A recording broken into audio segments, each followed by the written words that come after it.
Welcome to Open Minds, Open Mic, the place to be on a Friday night.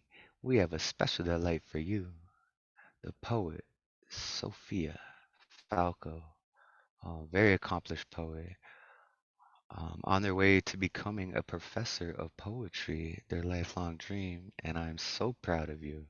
You are doing so well, so I'm really excited to hear the set you have for us tonight. And thank you again for doing this feature. Um, Yeah, I think I'm gonna start off because, like I said, I've been kind of going through a bit of some mental health issues, and I know you're an advocate for that as well, Sophia. So I felt, why hide behind the smile? I'm gonna throw it back on.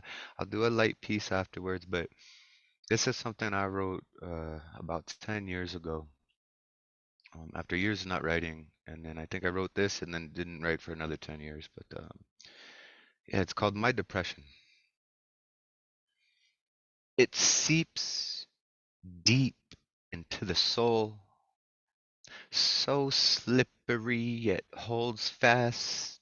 This beast knows right where to go. It's been there so many times before. It has a nest there, a place it calls home. Deep within the bones, it crawls around, tearing up everything I built, everything I worked so hard for. But it knows my darkest fears and strikes true with every blow. Its shadow is cast on all my joy, tainting it, turning it foul. No one gets it. How could they? This is my depression. Paul. Wow, And peace. and then so to bring the mood back up, this one was from a prompt, reaching the top. I believe it was from Finn, one of Finn's workshops. So shout out to Finn Bell. Thank you for this piece. I really enjoy it. I hope you guys do too. My idea of honor, fame, and glory would be to change this human story, aim my pen right towards the greedy elite, make sure there's no one left cold in the street. Full bellies, warm clothes, smiles for all. If we work together, this system will fall. Rise from the ashes like a phoenix. Leave the world a better place for all who have seen it. Is it genius to displace our own genus? The human race is a family, trust me, I mean this. Reaching the top would be like teaching the cops to be nice, no matter the skin tone or the walk of life. I'm so sick of the injustice thrust amongst us. My people, we are all equal. Stay tuned for the sequel, which I still need to write. I haven't got to that Woo! Yeah. Oh my God, I would listen to that all night. yet. Yeah. Keep going. Word. Thank y'all so much. I Woohoo! appreciate it. Um, yeah, and like I say, I always read a poem or two before the show because how can I expect you guys to spill your guts out and your heart out if I don't do it first, right? So yeah, I love you guys, and I'm really starting to get what we call poetry crush on our next performer, the first performer of the night. I'm pissed. I love everything that he's brought to us. The shout outs that they like. I really appreciate this person, and I'm hoping that they will feature for us next year. We're gonna work that out. And so, Amadeus, if you could unmute yourself and bless us with some words, I would greatly appreciate it. Thank you, thank you, thank you very much, Thomas. Like I said before, I would be doing something new and something different. So for today's week, I will be giving you a tip of the iceberg of what is it that I'm talking about. So I would be messaging here. Yeah, this week. So it's entitled A Medicean Sonnet number 1. So this is the pattern, and it came from the album Breaking Traditions. Amadeus Sonnet number 1. Today, I rewrite history for my art form. Today, I start fresh and aim for transformation. A new sonnet fitting for this generation. An art that will one day take the art world by storm. It is time to break old ways and form a new one. The traditions served well, but I say they are done. Art forms should be progressive and innovative. And that is exactly my ultimate motive. From norm to reform, and reform to daily swarm. Yes, a swarm that adapts all variations. A sonnet that will bring radiance like the sun, while other old dogs will find it provocative. Envious poets would say, a disgrace, shameful. But others would look at this art quite meaningful. In the end, with hard work, this art would be fruitful. Amadeus Sonnet number 1. Thank you. Oh, I love that. For my, I have a second piece, and open minds have already heard this piece because I performed this last week, but I would be performing it again because we have a lot of new faces here. So it's entitled Sentient. So the story of this poem, it came from a dream. And here we go. Sentient. Last night's dream was about creation, animation, satisfaction, and domination. Works of education, power, and determination. Strengthening foundation, stabilizing formation. Set aside poor emotions, it's time for an expansion. Poetry's become sentient, it's time for introductions. Hello, I am called Cyclops. I begin with wisdom, timeless, priceless, universal, exceptional, analysis in completion, consistency in reputation, comprehensions into operations, explorations into explanations, time developing series, ending this with progression. Once again, I am called Cyclops. Stop! We are not done. Hi there. My name is Haiku. Welcome to my world. 3 lines, be like hives. Go down to the rabbit hole. Pattern 575. Please diversify. There is more than meets the eye. Please rectify, electrify. I feel I can fly. But now I need to move on. Go on, Limerick. There was once a poem called Limerick who makes the rhyming scheme so cool and slick. A poem so cocky and when created hilarious. A poem quite difficult if it's made devious. I wish I could continue, but I have a date. So click. Limerick, what the hell? Limerick, you prick. You and my sister. Get a room. Where are my manners? Hi, my name is Loon. Loon poem. Haiku is my twin. Her partner, Limerick, my best friend. Funny but asshole. Hey, watch your language. Be mindful, we have readers and listeners here. I am free verse, by the way, and my word here is law. But right now, I'm too lazy to finish this poem for you. Therefore, I'll let my daughter help you complete this. Do not worry, love. I will assist you. Anyway, my name is Blank Verse Poem. Welcome to my world. But this is the end. But before I do, love, meet my parents. You have met my father, free verse poem. I can choose not to have a rhyming scheme. But love, I have an iambic meter, which I got this from my mother, sonnet. Anyway, you have your poem. Wake up! I woke up, and thanks to this dream, I was able to recite this piece. Thank you very much, ladies and gentlemen. Thank you so much, Amadeus, man. I love that poem and the way it explores all the different poetry styles and you just pull it off beautifully.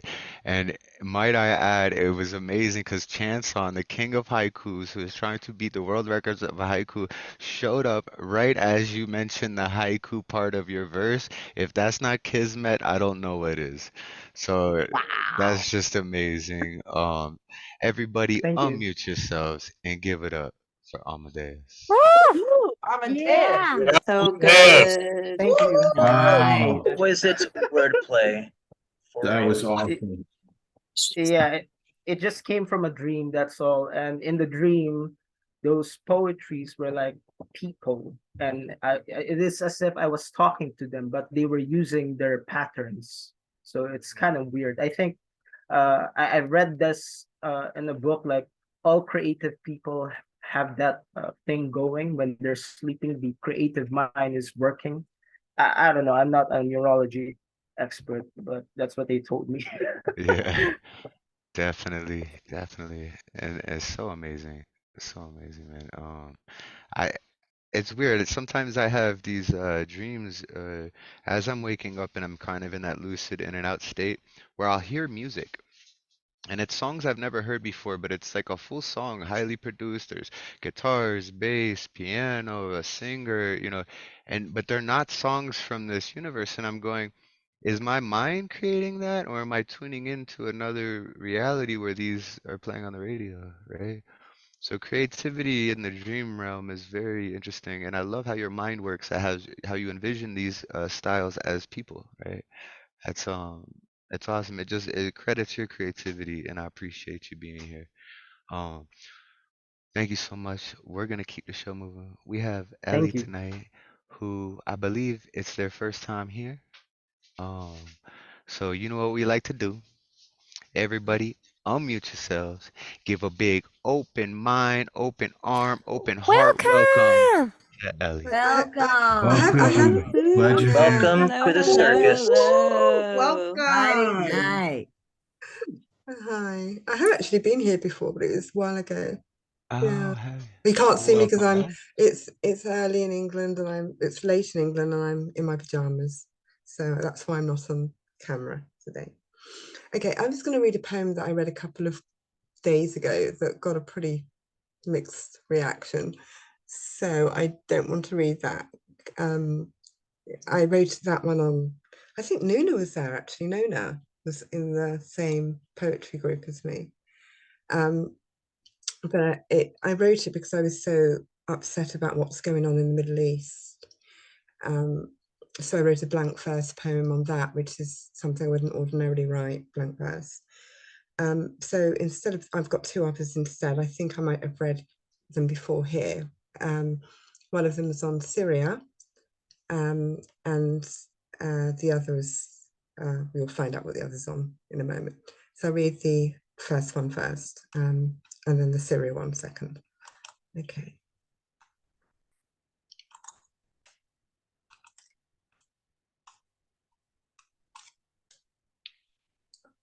Often when I'm woken at 5 a.m., I resent her exacting and imperious demands. I have a right to linger and to lounge and to curl my toes tight into the comfort and protection of my capsule. My self-chosen stillness, interposed with movement, soft covers wrapped around ears and cheeks and head covering.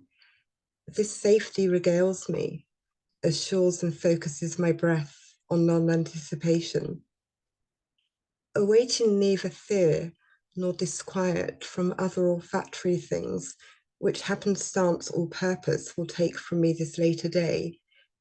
Still, my choice, this stillness, fractured by her demand and interjections, is this existence nothing more than walking servitude? Through paint-flecked bedroom shutter, the abeyance of the sonic trill of autumn robins brings welcome quietude. She calls again with more impatient earnestness, muttering veiled expletive under breath, lest she sense my inner disobedience. Reveal no outward discord, for not 1 year prior, She glimpsed my transitory fragile state and struck out forcibly, without empathy. She could not be soothed. This lesson now subdues the raw, wide open aperture of frailty, not so much to be other than myself, but just enough to walk the balance beam of temperance, duly seeking avoidance of her intemperate self. I wonder how she would have fared had she been born into some other form. Ants make few demands. Tumbling out of protective sheets and wiping clouded and opaque eyes, inhaling the dread of apprehension, she rests in the doorway, staring unflinchingly through me. There is yet no discourse. A moment later, she's strident and persistent in her disharmonious accord, obligated to this vulnerable and endearing love, whose onerous and persistent commands have been avowed to safeguard. It's not resentment, but a sense of never-ending servile and unrequited drudgery.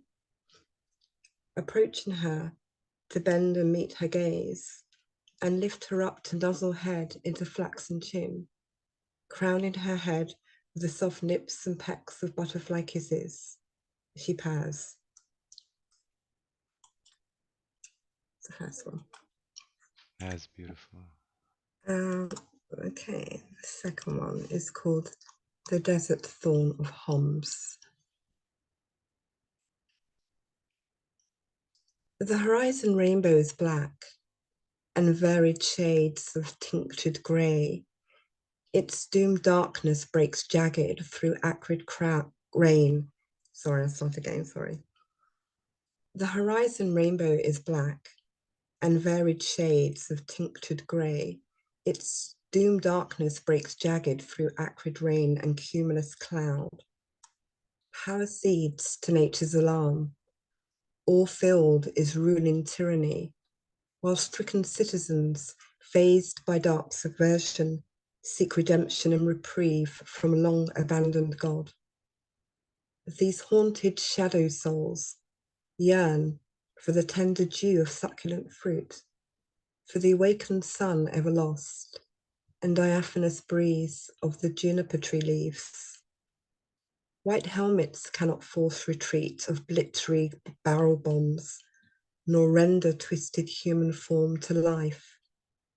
Though fought with spirit, heart, and life, the measure of collective human spite casts doubt, so up is down, while peace is war's cruel game. An incoherent charge defines the name. Twilight falls in veils of bedimmed night. He falls, despair, wrought wreaked. The cobbled ground soaks the blood of Syria, and the winsome olive trees weep. Transgressions annulled, and reversal of indignant beliefs. So grey contrasts with pain, and darkness gilds the hope of ever after chests of golden plenty. Life fades as a descendant morn mist that brings no joyful recourse. The crested lark has lost its evensong as sun and moon converge, and philosophers pound their brows, while blooded skies follow the sullen path of their fallen rainbow arc.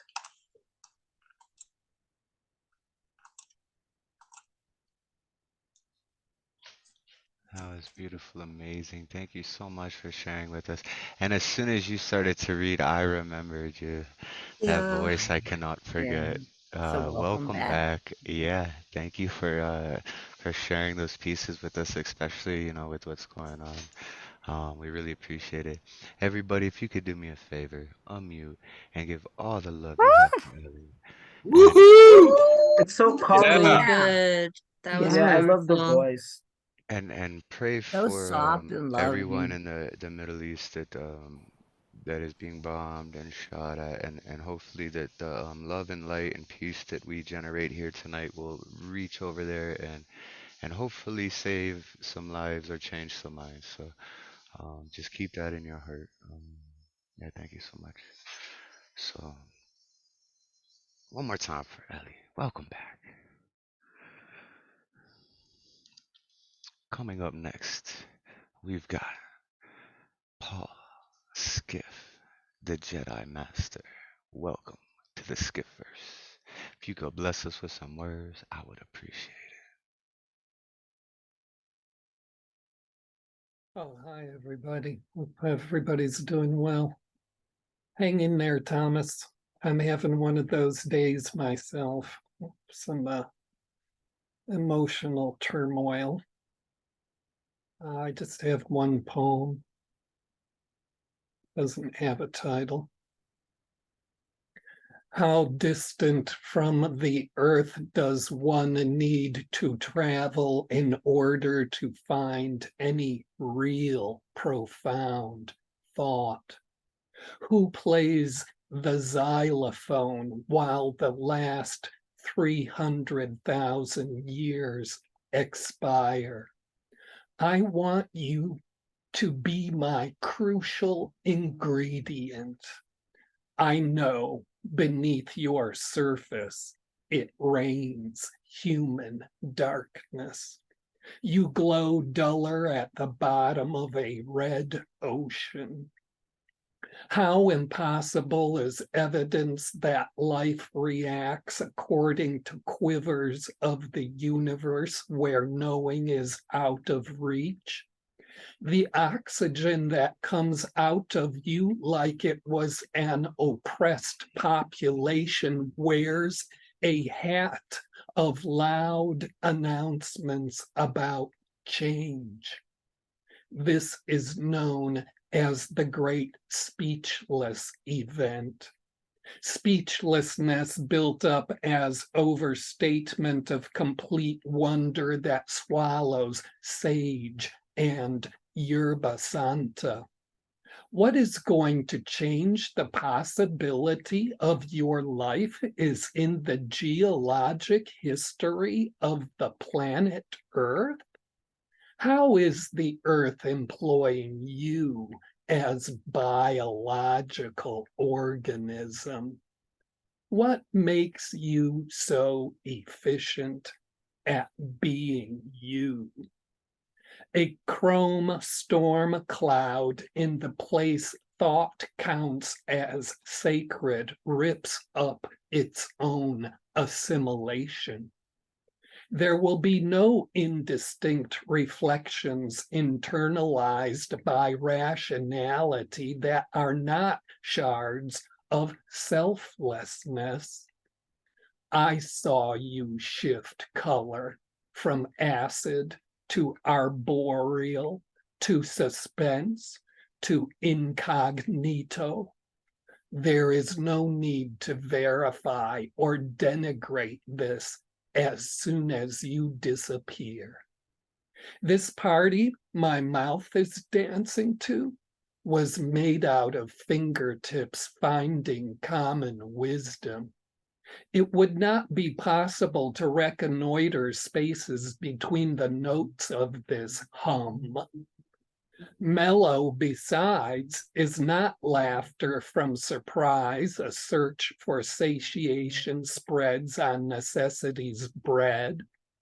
Do not mix antisocial with freedom, although satire wears a tattoo serpent on its lips and calculates. We are each other's nutrient, flowing into new opportunities for paradise if world history abdicates. You are the metal required for life. We are the life form that completely remodeled the planet, water, earth, and sky, ergonomic with traits. The thin, life-giving band of gas that permits you to live is playing to eternity while now falters. Today, the world is created by life. I am transformed by the atmosphere to many ways sequence distributes places thought will take place. Feeling, space, consciousness, and time have no permission needed to disambiguate fate, yet banality happens.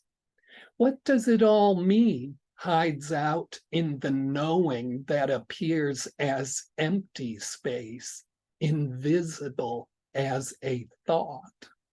A destination that is already arrived upon as it is traveled toward is not seen by looking. If fear adds up over time, a generation not yet born is produced by last regrets. There is no clear view out the spinning house, sheltered within by vulnerable tradition, except of the insatiable, automatic disempowerment made by obsolescence. Just remember is advice seconded by that you should know better, which holds the past to have no value. The secret that is, if you want to know, makes creation pure autonomy with luxurious spirit of not meaning anything. To you, it may seem disagreeable. Time should be blank of gratification, significance, or anticipated purpose. I am hiding in another way to be alive.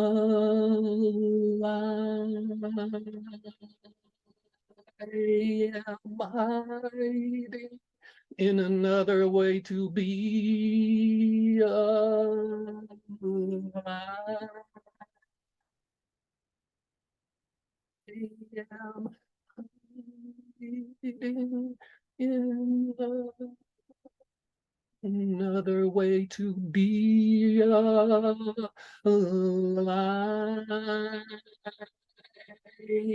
I'm hiding in another way to be alive.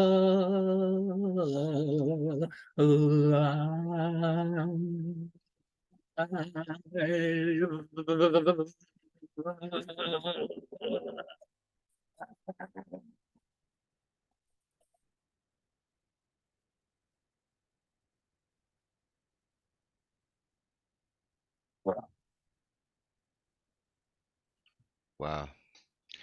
Thank That you was so much for that, Paul. wow. I love the Thank you. tonal stuff Thank too. you. It's not even singing, it's just that tonal It's the fucking tone. natural resonance of Uh, and those words. I am hiding in a different way to be alive. Like, Paul, I appreciate you so much for coming through to this open mic and sharing just your style of poetry and your knowledge of poetry. I feel it's really helping me as an artist and everyone else in the room. And so, everybody, if you could unmute yourselves and give it up for the Jedi Master himself, woo! Paul. Beautiful, Paul. Yes! Beautiful. Thank you, Oh, All Paul. Thank right. you. Fantastic. Yeah. That was Authentic. awesome and powerful. Yeah, original. Always so amazing. Always so amazing. Thank you so much, Paul. Coming up next, we got my little homie, man, my little helper.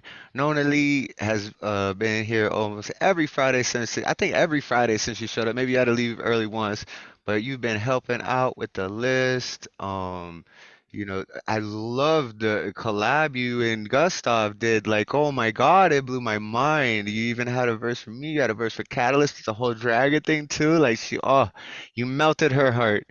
I love it. You guys did amazing, and I appreciate you, and I love you. My wife loves you. This whole room loves you. And so if Mama you would be loves as you. Mama loves you. And so if you would be as so kind as to unmute yourself and bless us with some words, I would greatly appreciate it. All right, guys. As you know, it's spooky season, so I'm working some. This is a draft. I have no title for it at this moment, but it's you'll know what it's about. I home the reek of dilapidation. I home whispers in wallpaper. I home years of dust. I home creaking doors. I home closets with moth-eaten sweaters. I home a lost ring wedged between the floorboards. I home nostalgia abandoned in body bags. I home spiders growing from the dark crevices. I home mold fingering in the basement. I home icy wind whistling through broken windows. I home gnawing rats and their cannibal Darwinism. I home the ghosts of wagon tails, lollygagging tongues and nails scuffing the floor. I home the ghosts of aching bones, labored breath, and fur never swept. I home phantom howls, spirits moving in photographs, and the ghost of learning to sleep alone. I home a grave overgrown. I home a home no longer home. A Yeah. home no longer home. Wow. Awesome. Spooky. Love I it. love it. Thank you. Just Also, spectacular. I also have one that's another draft that's lighter tone, so we can kind of like get balanced. This is not spooky. Longing for those blissful days, nostalgic longing in the bones for the suburbia undertones, sparrow songs and creeping sunrise that baptize a willy soul. Or graffitied trains, calming shoes as skies shift from peaches to blues. Church bell tolls, bakeries release bagel perfume as street lamps bid the world adieu. Another world of the neighborhood park has what my bones need. Dragonflies flitter effervescently over a minnowed stream. Snakes with pumpkin skins slither into algae clouded stream at the snap of a twig, and turtles with turbine talons burrow in the muddy underground. A new realm enters in the afternoon, starlings screeching, perched on naked branches and pretending to be silhouetted leaves against sunset. As dusk creeps along the skyline, grunting modelowers gorge on grasses grown too long. Summer breeze catches children's laughter and an empty bag of Cheetos sliding across the sidewalk like a sailboat. A full moon flashes June beetles dancing to the tune of twilight songs on your neighbor's Spanish radio, twinkling the stars. Suddenly a splitted silence. The black dog howls. Doppler echoes hound from everywhere. Running red eyes down the streets. Listen, sirens fall silent. That's it. Thank you, Nona. So dope. Yes, And their thank drafts, you. like, oh, Woohoo! I'm excited to hear the completed versions because they're amazing now. Woohoo! Everybody, do me a big favor. Could you unmute yourselves and give it up for Nona Lea? More. Nona Lea. Great, Nona. Yeah. That was No, great. Keep going. Awesome, Nona. Yeah, amazing, amazing. All right, so we have one more open mic before our feature, and just so happened this was our last feature, not last Friday because it was open mic, but on October 6th. This fine young man gave us an amazing feature, an amazing performance, and welcome back. We love you, Messiah Payne. If you could unmute yourself and bless us with some words, brother, I would appreciate it.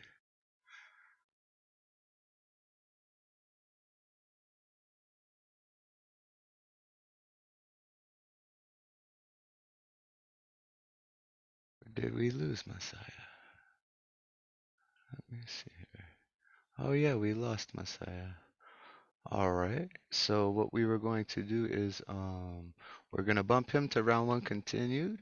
And Lantern was gonna be the beginning of round one continued tentative. Uh would you be able to do your poem now? Sure, if you want me to, no problem. I would love that. Thank you so much. So yeah, Lantern Care, if you could bless us with some words, we would all appreciate it. Sweet. Everything sings of love divine. There is color in blues and music in grays. There is sweetness in noise on meaningful days. Rhythm in nature on light afternoons. Jubilant chasms and tears in bright moons. Life's on the Elysian lap of death. Each soul will merge its invisible breath. There's glorious starlings chirp with your dawns, as love's holiness clasp or cup thy hands. Everything echoes this glorious love. Cocoons for butterflies, rainbows above. We know that daffodils blossom in spring, and even the willows tango and sing. My tears are the sound of the infant's cry. Struggles arise to augment mother's joy. The flames of war still have a conclusion. All is designed by an alchemist's hand. Next time you sleep on the quicksand of sorrow, remember 'tis love through which we must grow. Poem 2. Lamentations of Light. I weep for the living, the corporate hearts too covered in snow to hear the myriad wails of souls crying in the wilderness for justice. The lobbyists, the uranium and chemical traders, in whose avarice lies the destructive volcano. I weep for the naysayers, those that manufacture demons that light up the sky so powerfully that they invoke a judicial response from Mother Gaia. The truth benders, the interest group seemingly dead, kept alive in the dark clutches of ignorance. For love is merciful, kind, and compassionate, and those who portray love in deeds and life will be merited in death. The dead, lost in the forest of shadows, will awake in the traveler's lodge of sorrow. For karma works with cosmic law, balancing the pendulum. On this ceaseless wheel of eternal time we come, dance with love like a heavenly actor, then we leave. Our blueprints may include numerous gifts and talents, many virtues and creative geniuses still waiting to unfold. Yet in this mystery, sometimes difficult to comprehend, the master calls and we must go, however unpleasant the circumstances. Who can claim to know the ways of paradise? Although we may grieve our dear ones gone, they are neither dead nor sleeping.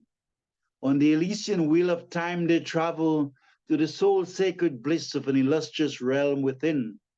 No farewell, for if you listen closely, you will hear the voices in the songbearers' melodies and the bouquets of flowers paying homage to various legacies. The moon and stars will shine like we do with family and friends, even as love welcomes them in the golden shows of the unknowable. Let us listen to the hummingbirds as they recite sounds for their contributions, say how amiable they were. Swans will waltz to the poise and charisma, for the energies affected many, their vibrancy, nothing but a conduit expressing itself in this earth arena. Let the fragment jasmines rejoice, sunflowers unfurl to a grieving, carrying our tears to the New Jerusalem. For the roses too have their stories to tell, even as those who listened to children playing stepped into the naivety and cheerfulness. Do not mourn, for we all instruments of light, and will joyfully awake in our regal chambers when our turn arrives, a boon from the Master's blessings. Let us show kindness to others, loving them by being a benchmark to goodness and benevolence. Listen while the bugles blow and the trumpets call, and know that in time J1 shedding tears will be comforted, dance with shooting stars, carry the glories of love to the New Jerusalem, give praise and adulation for the majestic grandeur of heaven. Although we may evoke their soulfulness and charm with poignant funeral songs and speeches, lament the loss of a dear brother friend, the beloved will bring grace and mercy to their hearts, born out of a spirit of grief and fortitude, prayers and concern. No farewell, for even as the sun sets, only to rise again at daybreak, even as the luminosity of moonbeams glisten in the darkness, and the nightingales sing upon another virgin morn, so too they have ascended, chanting Alleluia to our Lord. And in the breath of the breeze we will feel the spirit, for the wind has carried the joys and sorrows, the playful yesterdays and the exaltations of tomorrows, to place them all at the feet of our effulgent majesty. Now the spirit is sanctified, minstrels play joyfully on harps, as cherubims and seraphims chant the glories of the harmonies. Heaven smiles, gleaming with luster, as they arrive at the gates of serenity and supernal beauty. As they arrive at the gates of serenity and supernal beauty. Steal away, steal away, steal away to freedom. Steal away home. Steal away to freedom. Lantern Carrier, thank you. Thank you. Thank you. When did you write that? Thank you very much. Well, I wrote it as a tribute to a poet, but I added 4 stanzas and changed a few things because I wanted it for this current occasion. Yeah, that was absolutely so beautiful, Lantern Carrier.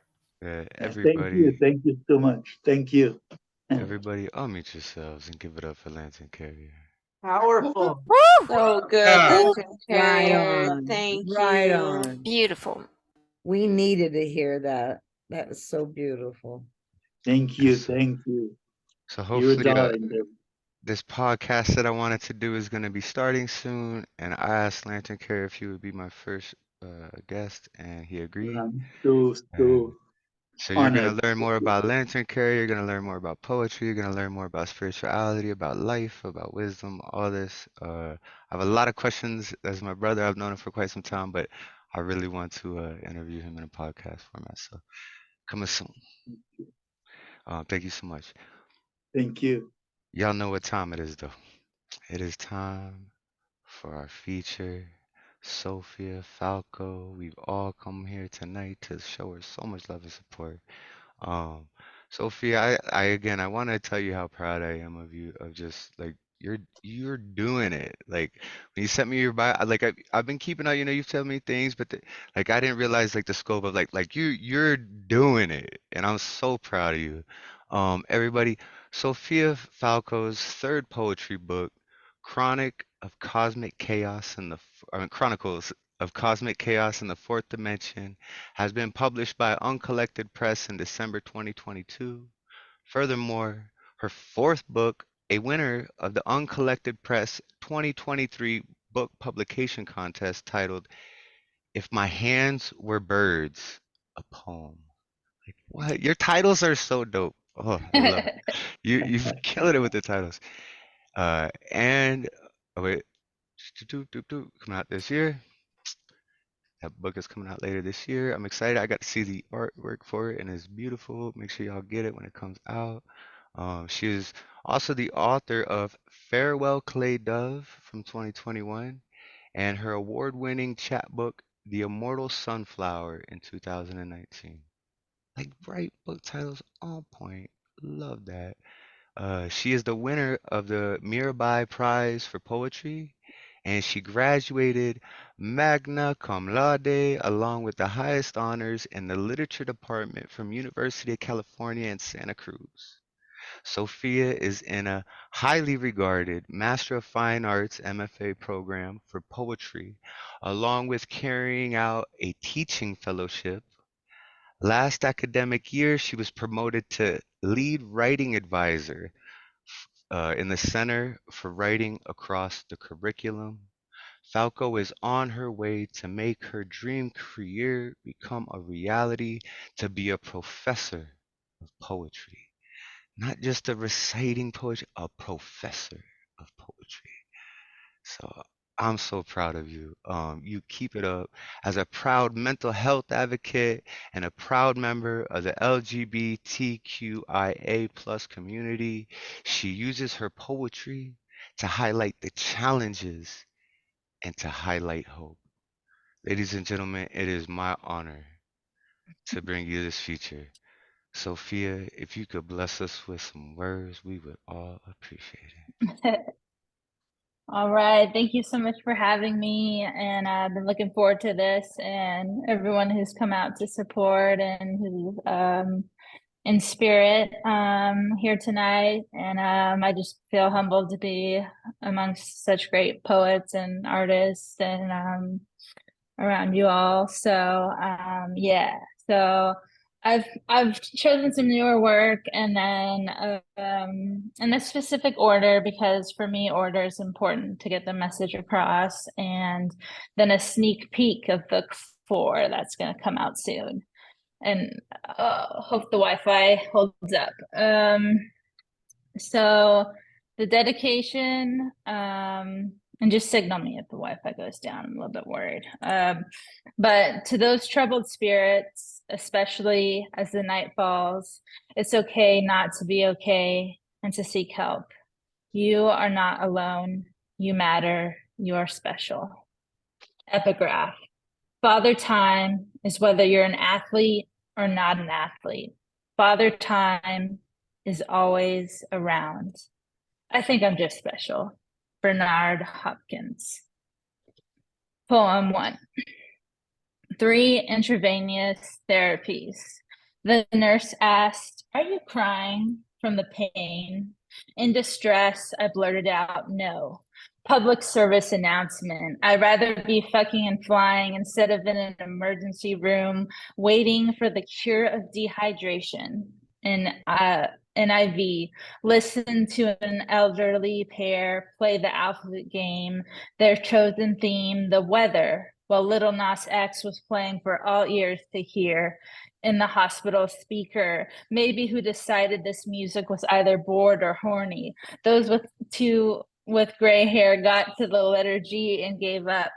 I'm not an athlete, but a poet, I proudly declared as the nurse was putting in the IV equipment in my arm. At least she was amused, even though I was wearing my trusty blue basketball shorts that I also wore to bed. Maybe I seemed like a walking contradiction. There was no clock on the wall and no one there, but only the intervals on the bag to gauge the passing time was that fluid going downwards. Thank you. This one's titled, My Thoughts on Sleep Meds, ? Take 1. These fragmented thoughts are like cracked dead sand dollars washed up past the shoreline, littering here and there, whereas this destructive force beckoned me as that aged lighthouse was falling into the sea brick by brick. I wanted to cut my left forearm shallowly to see red emerge, a minute crimson tide, a strawberry stained white pillowcase, but I didn't believe in ghosts or holy ghosts. A fancy quilted paper towel would have been needed to press down on this cut, leaving beadlets, then scars like a crushed strawberry's guts, or a strawberry melting under the too hot sun. Son, he said. He didn't say daughter. I wanted my nightmares to vanish like footprints in the sand at high tide, and to instead find peace when the self, can I even claim, is mine, was in pieces. Take 2. Spectacular suffering fireworks red, like how I envisioned streaks across my skin from my fingernails scratching the surface. It was 3:36 a.m. I checked my iPhone. I was crying for at least 10 minutes straight. Someone might have heard me, even though I tried to cry silently, though I thought I heard someone shut their window. This was just not working. However, the slight cool breeze for a moment briefly brought me back to the then and now tickled my feet, broke this too high body heat away out of the downward spiral for a moment, realizing my mini air purifier was still going. My AirPods in my ears were still playing. My portable bedside lamp was still plugged in, signal charging by that red light. Coincidentally, I also listened to a song that shuffled titled 3 a.m. I wondered if I was in the perfect position that many would want to trade places with me. Instead, the future felt bleak, so I turned the other cheek and presented one way to the world, even though life isn't a one-way street. Final cut. I wish this wretched urge was out of my head every night as to not keep me up. Thank you. Poem 2. All right, this is shout out to Eminem. Let's go. Titled Ode to Till I Collapse by Eminem. Godhood, monkhood, prophethood, personhood, unlikelihood for selfhood to still remain despite disdain of myself. I've been seeking recovery in the last 2 weeks. The roof of restraint blew up, whereas my nightlight was always charged. I bailed on that. Too childish. I was checked on by public safety who tracked me down. Yes, my damn legs gave out. Sat on the sidewalk, dazed and phased by the heat sickness. Again, public safety happened to drive by and gave me a ride back. 10:14, the school year was almost done. 3 IVs, almost my writing hand broken by my undoing. No one could see the smoke coming out of my eyes, or perhaps they could. No, I wasn't as high as the sky or apple pie. Fuck nationhood, depression struck. Still, I wrote not shit but magic. Prayed my bones won't collapse. All right. We'll do a couple new ones and then a sneak peek. Sound good?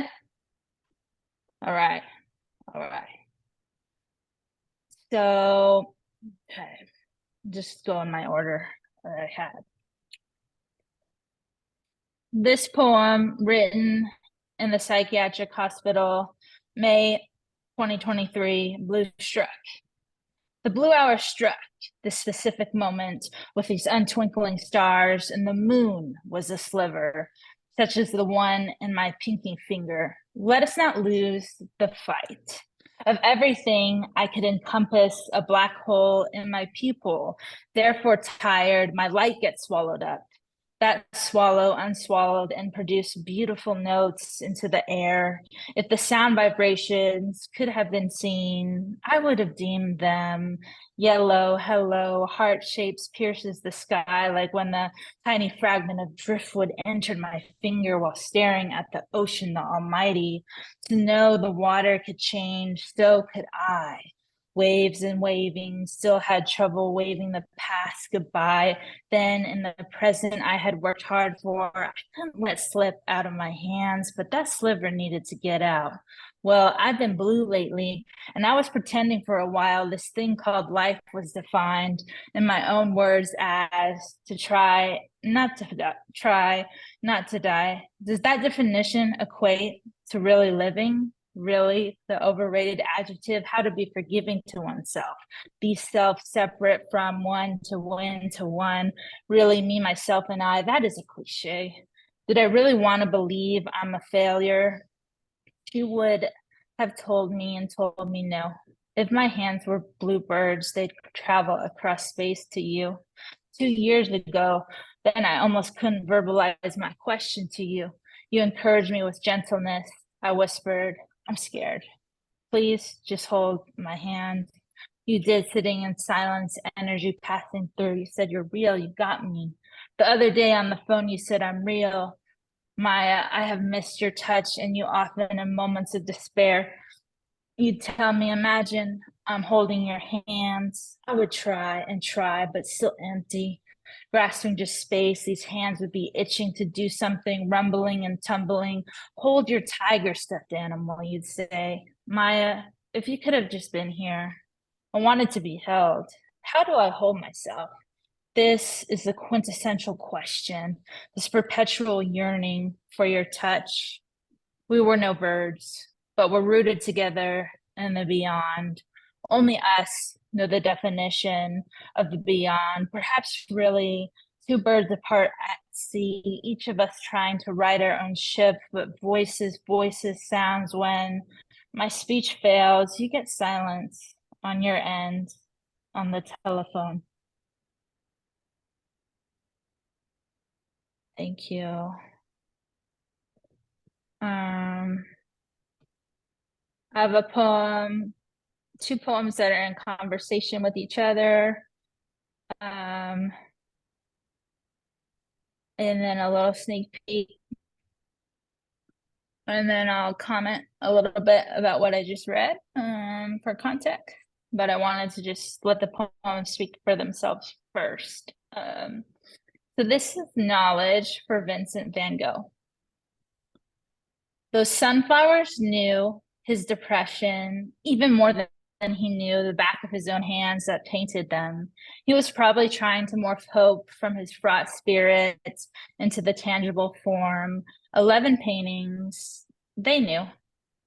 I know they were gently weeping when defaced by protesters, as his own hand once protested against his own being that he cut off his ear, and the stars were a witness for that matter, dark matter, those depressions he didn't survive. Well, I've made it. I don't have survivor's guilt, or maybe I do, and just don't mess around with paintings. Someone once asked me at a poetry reading, "Are you a painter?" No. I paint with words, but now treading cautiously on these approaching syllables to be born, writing slower as the sadness becomes more real. If I could ask him just one question, it would be, where's your safe place? Knowledge 2 for Sophia, for myself. Okay. And then I'll give a little commentary and a first sneak peek, but Dear Sophia, I'm not asking for you to forgive yourself for rolling around in the creek sandbank surrounded by poison ivy, desperately screaming into your phone, I want to die. Instead, I want to say I'm sorry for you to have hit the lowest of lows 2 months ago, sand granules up and down your bare legs, like how your soul was laid bare, stripped down to the animalistic form survival, turned off the location on your phone, not wanting to be found. Oh no, I'm sorry. I don't want you to use that metaphor for yourself again as a shooting star. You're in fact a star, shining the way, blazing this pathway for change, trickling down from the systematic. Your light was so close to being burned out.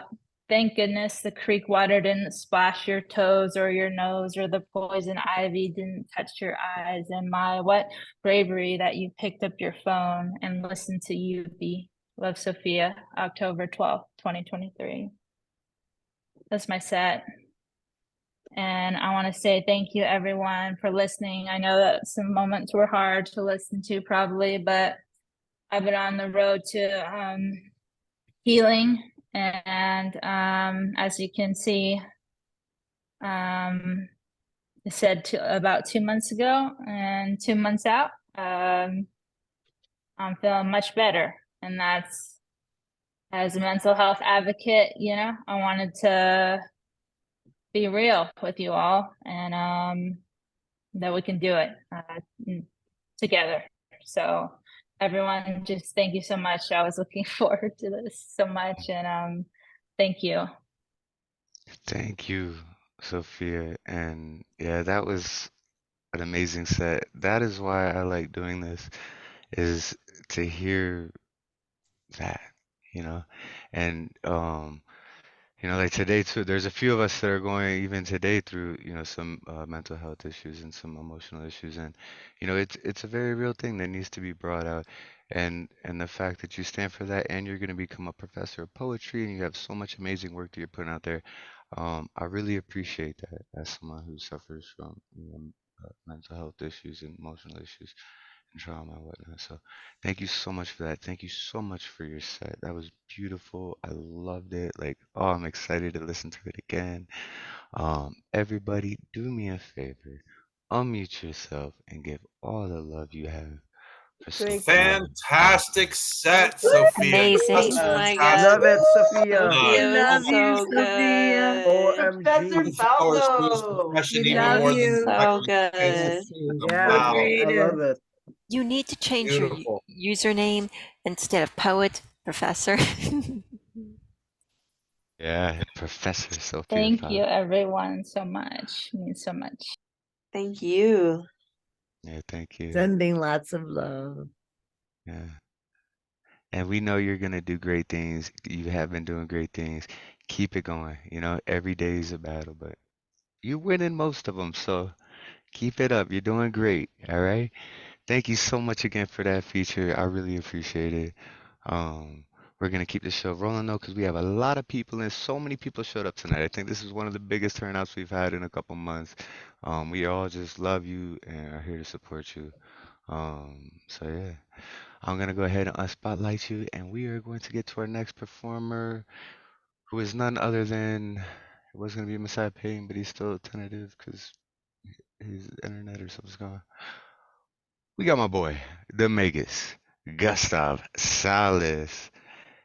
If you could unmute yourself and bless us with some words, I would greatly appreciate it. Okay, hey Thomas, Catalyst and beloved poets. The United States Congress has still failed to elect a Speaker of the House. This is dedicated to the Republican House of Representatives in the 118th Congress. This is called Dumb Fool Fighting.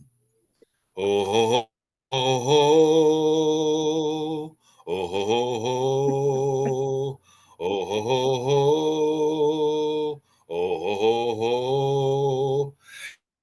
Everybody was dumb fool fighting. Their brain's been hit by lightning. The future looks a little bit frightening, because of the laws they're writing, There was Funky Pervy Gates from funky Florida. He was fucking things up. He was fucking things down. McCarthy was the speaker, and he won by a squeaker. People's house all dysfunction. They have no compunction. Everybody was dumb fool fighting. Ha! These cats, their assholes tightening. Ha! Kind of funny, but a little bit frightening when you see the laws they're writing. Ha! These funky losers want to take your Medicare and Social Security, leave us all in disrepair. Green Gosar and George Santos, the funky liar, they want to set the country on fire. Oh, no, no, no. Oh, ho, ho. Oh, ho, ho. Oh, ho, ho. Be gone, be gone, be gone, be gone. Sure enough, everybody was dumb fool fighting. Ha! They want the USA widening. Ha! In fact, it's a little bit frightening. Huh! You can feel the tension heightening. Ha!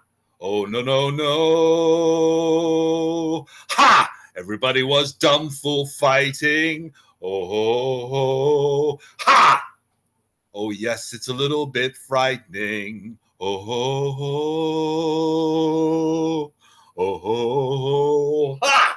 Oh, ho, ho. Ha! Oh, ho, ho. Ho! Thank you. Magus, my brother. That Yo, was awesome, man. I don't think I've ever seen Lantern Carrier smile and laugh the entire time during the performance. You had Lantern. Look at this smile. Look at this smile he's got. He was smiling, giggling like a schoolboy while you read that.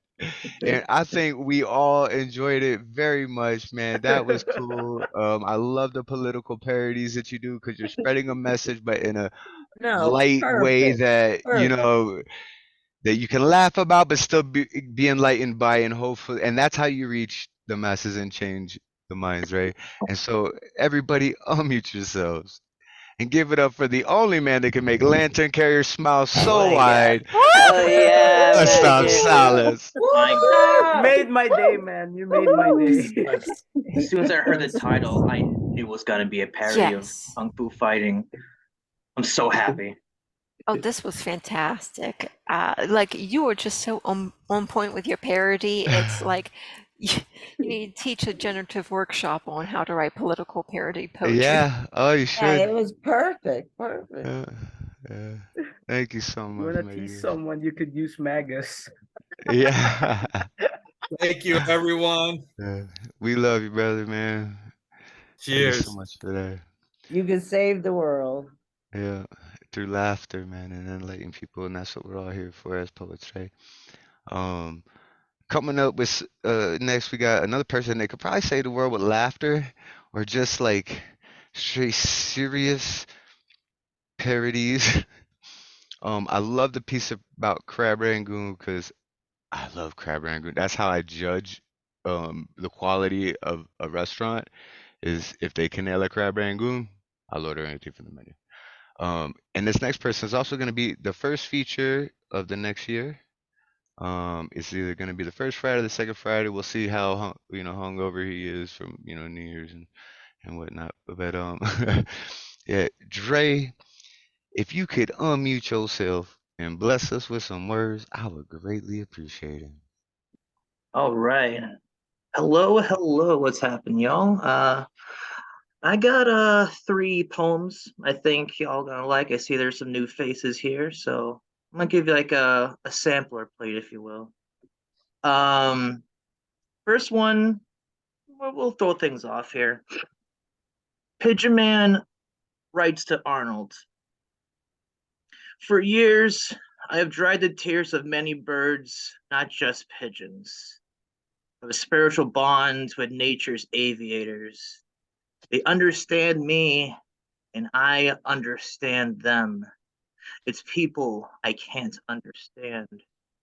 Humanity has bit too much more off than it could chew. Hold up, they just popped up. The humanity's bit too much more than it can chew from Mother Nature's eternally sacrificing and giving hands.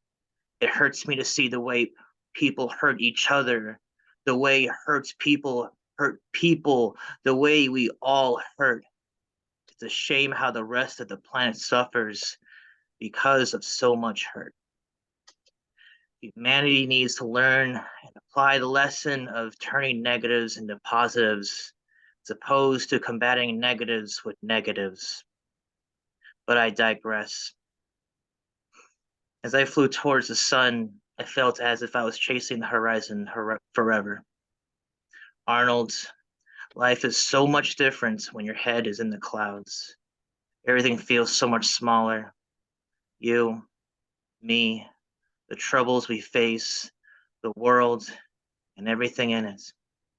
Despite of all the things I've seen, places I've been to, the birds I've befriended, I haven't been able to meet another Arnold. Your kindness is a mighty flame that brings warmth and light to anyone who comes close enough. Empathy is an ability that is becoming lost in time, and my time is coming to an end. Arnold, don't be sad. I am but a man whose head is in the clouds, but you have time on your sides to be the link that binds human and birds together. Never give up. Trust your instincts. Reach for the sky. Follow the buzzards. I miss you. Warm regards, Vincent. P.S. Always wash your berries before eating them and fly towards the sun. So that's that one. All right, who's hungry? All right, so this is a new poem here. Someone last week said, hey, you should write a poem about chocolate donut sticks. So I replied with challenge accepted. Here's the results. Enjoy. By the powers of naughtiness, I demand that this particular drop of food poetry to be really, really. Let me tell you about the sex appeal that is barely contained within each chocolate donut. I mean, how could something that looks so unappealing taste so orgasmic?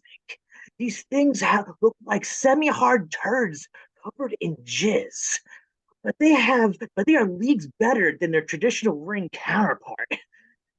The stiff and cakey texture feels so good when you bite through as you feel the glaze melt on your tongue, giving your taste buds an unrivaled arousal that keeps you wanting more and more. This is why they made these into munchkins. because they're like the donut equivalent of munchies for a stoner. Wait, hold up one sec. Munchkins, munchies. Fascinating. Hold that thought. It seems like the donut world is luring us to eat balls, sticks, and ringed holes with pretty much makes them the gateway foods that leads to go-gurt sucking, cucumber sex toys, and coconut oil lube. What can I say? It's a slippery slope. Keep that all in mind the next time you indulge into that sexual chocolate cake stick, glazed into money shot perfection. Keep that in mind as you savor every little bit of crumb and glazing while you can. It's not often you can abandon your dietary temptations and allow yourself to run wild and thunderous like a stampede powered by lust and desire, chasing the edges of both your hunger and libido. America runs on Duncan. America also runs on a high sex drive. Keep that in mind. The next time you the next time you snap into a chocolate donut stick, as you twist and shout at the top of your lungs, yeah, yeah. That's number 2. Now, to throw a change up, I got a little love poem. It's called The Revolution is Televised. Life has been like dull television programming for way too long, with a couple of commercial breaks layered in like lasagna with the same dull ingredients. A poetic big bang, a peace of mind, a sense of happiness, and this concept called love, which all seem nothing but vivid pipe dreams sold on screens, failed attempts at selling broken merchandise. Live in times in which I just wants to turn off the TV, but then I changed my cable, giving me access to new channels of thought. And that is how I was able to view you wonderful marathon of the best programming I've ever seen. Not only have you captivated me, I've grabbed that depression and distorted thinking, crumpled it into a ball, shouted, "Curry from 3 from way downtown," and nailed a beautiful fadeaway. Nothing but net. Fuck that. Let me grab that TV remote and snap that piece of shit in half. Might as well delete the obsolete. No need to turn up or down the volume or change the channel or turn it off. If we need to change the input settings if we want to play, no worries. We'll figure that out together. I want you just the way you are. DVD, Blu-ray, and 4K discs may be cool for some people, but I love you in your original form. No need for deleted scenes or special features. You are beautiful raw footage of poetry in motion, a walking revolution being televised 24/7, and I don't want to blink an eye. I want to take in every possible moment. Whatever you do, please do not cancel your programming. Ever. Thank you for having me. Thank you, Dre, yo, and I'm looking forward for your feature next year, man. So dope, man. Keep doing what you're doing. All of us 80s and 90s babies, man, we just we love it, man. Everybody unmute yourselves and give it up for Dre.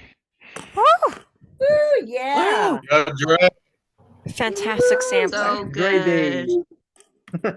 Yeah, like I said, I'm gonna give you a sample platter. It was good too. It covered like all the oh, it was wonderful, man. Wonderful. Now we're ready for a banquet. Yep. Coming up next year in January, the first or second Friday, we will have a whole banquet, and I'm excited for that. Coming up next, it was going to be Spoken Thoughts, but I believe they're not here, so they'll be tentative on the list. So we're gonna move down to Poet Con. No, I'm Po- here. Oh, you are okay. Are you? Oh, it's one of the iPhones or so. You didn't. Okay. Yeah. I wrote it in the Spoken. chat because I Oh, had logged on to my computer, but I was like having technical difficulties. So I logged on to my phone. okay, I'm sorry. The chat goes and I'm doing so much that I miss those things sometimes. So It's I'm so okay. glad you're here because I believe it's your first time here, right? It is, yes. So everybody, if you could unmute yourselves and give a big open mind, open heart, open arm welcome to Maria Hayes, aka Sauce. Yeah. I'm to the Thank open you. mind. Welcome, Maria. Yes. Thank you, Cee Santos, for inviting me. One of Oh, us. thank you, One of C, for us. inviting her. Oh, thank you, C. Excellent. I think Yes, this is so like if you so could cool bless what you her. guys are doing. This is my first time seeing this. So like it's just I'm really humbled. This is really nice actually. Well, Because you're welcome like, you know, home. we're in our comfort of our own home and it's comfy. And I had to buzz out the wine and everything. I said, no, I gotta go get some wine. But I'm gonna go ahead and I'm gonna do 3 poems, if that's okay with you. All right, perfect. All right. So hold on. Infatuations and temptations, affections and sensations, words that only could lead to complications. But what we need in this life is a firm foundation that will lead us into salvation. Salvation from starvation, starvation from lack of unnecessary nutrients for our soul. However, we continue to want the wrong things. We seek love in the wrong places, and it only takes us deeper into the wrong mazes. Where is the navigation for our motivation? Motivation to push forward and continue to have innovation. In this generation, we're blinded by animation and can't even hold a simple conversation. This is due to lack of communication. We continue to impress others because we want to keep our reputation. But really, our reputation, is it really that important to impress the next person who's probably looking for the same medication? A dose of reality is what we need. This is true indeed. Society needs a dose of medication to heal us from the creation of fornication. Many claim they are different. I just see a replication of someone who is not real. So the next time we think of doing something wrong, think about it first, because temptations and infatuations are just an imagination. All right, hold on. I'm gonna slow it down a little bit and then I'm gonna go back up, okay? All right. All right. I know we haven't known each other for long, but the feeling just seems right. And Lord knows you got me thinking all night. It's been a while since I've seen a friendly smile. Your eyes tell a story where my soul feels safe with no worries. Your thoughts and imagination hypnotizes me. It's more than a physical attraction. You're a distraction in my mind, so thank you for giving me your time. At times I feel confused and lately having the blues. I'm loving your style and your provocative profile. I will always be a dreamer, a lover, like you'll find no other. There is no hurt or hate and definitely no debates. When I'm with you, it is the sweetest escape. Escaping into my own world, escaping into a profound state of mind, where talking feels refreshing and silence with you is breathtaking. Excuse me if I blush scarlet. It is only with you that my heart skips a beat, while my temperature rises and feels warm like the summer heat. In actuality, your mentality goes deeper than the bonds of a family. Out of curiosity, you explore life and impact people like a prophecy. It's extraordinary that your mind is not ordinary. All right, I'm sorry, that was number 2. Okay. Let me change it up a little bit. So I haven't performed this in a really long time, so just bear with me.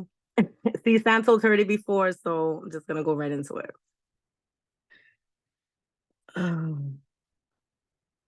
For me, I love the feeling of love mixed with nasty fantasies while playing music in the background. Cause when I get that feeling, I wanna sex you healing. The feeling of slowly being kissed when I'm in need. Most women won't talk about this, but not me. Expressing myself is just the beginning, and that sets me free. But the act of having sex is a form of art, especially when you have that right person to play that second part. You can call me crazy, but one thing I know, my sex game is fun and freaky. Sexually, I'm whatever you want me to be. I love to tease and I aim to please. The excitement I feel in my heart slowly moves down to my clit and I feel at ease. As I slowly undress, you take the lead and caress my breast and ask me, what else do I need? And yes, I love when that sweat drips down and we are in tune. Sex in the morning and sex in the afternoon. Some may call me a nympho, but I'd rather that than a boring bimbo. Sex, I mean, it can go in so many ways. Sex can take you into a different world. Sex can make you feel like you're a celebrity, and I am. Because whether the lights are turned off or stayed on, I'm whatever mode you want me to be in, from dusk till dawn. In the bed or in the shower, my mind is racing and I'm about to devour. I'm trying to create new ideas so we can both feel our desires. You see, I used to be quiet about how I felt about sex, but it's the only thing that I know best. I hope you're following what I'm saying. You see, when you connect with someone and you release all those endorphins, your body is relaxed and it reduces anxiety and depression. And those are just small facts. And if these are certainly true, then I'm not going to let that slide. I'm going to let you continue till I feel all of you inside.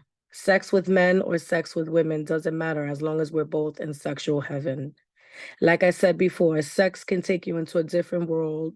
Sex can take you to a different world. Sex can make you think you're a celebrity, and I am. Thank you for having me. Yo, welcome to the fam. That was one of the dopest eroticas I've heard in a minute. That shit was fire. And the other two, I love how you did a little sampler pack too, right? Like it was great. Welcome to the family. Everybody, unmute yourselves. Give it up for Maria Hayes.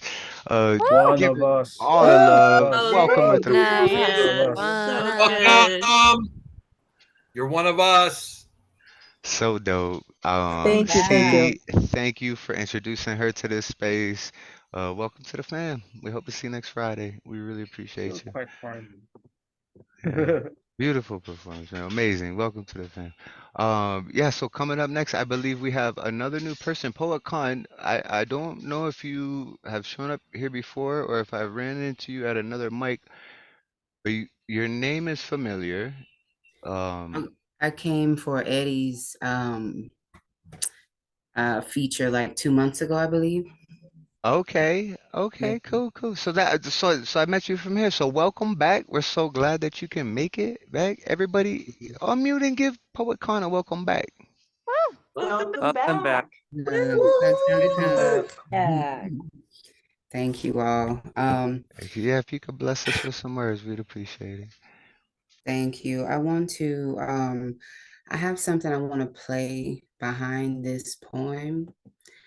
So You need the share screen feature, or is it? is that how we do it? Yeah, you can do the share screen and do it if you'd like. Okay, let's see. I just made you co-host. You should have share screen enabled now. Okay.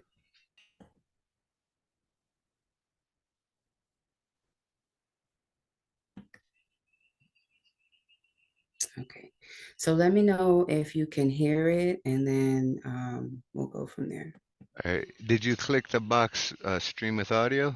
Step into Wix Studio. We got you. We hear Can you. you hear it? Okay. Yep.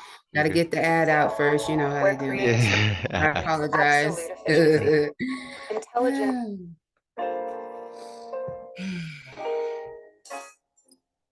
There are so many ways I want to start this poem. So many things I want to say. So many fire-ass first lines come to mind. I hear, can I be your rest? Give you bliss. Be the kiss you buckle for. Can we be matching pajamas at Christmas? So much on my mind. So much to consider. You are far, far away from me. In a land I have never seen, no familiarity. I just know my heart is there. I want to protect you. I hear me saying comforting things to you like, come here, sit down. I got you. Let me hold you. You unzip it. I want to be there for you like you were there for me.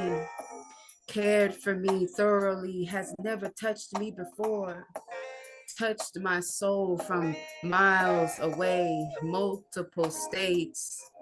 The boys think mommy saved the day, but it was you. You got me feeling like I could fuck around and get married. A pair of shoes that fit, size 11. What if I tell him about my bottomless pit? Love, I have faith in it. All my letters to my rest were for you. I stopped writing them.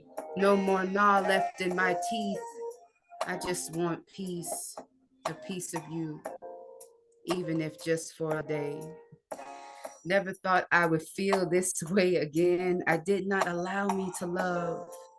You make me want to love. I'm over here saying shit like, what if I let him in?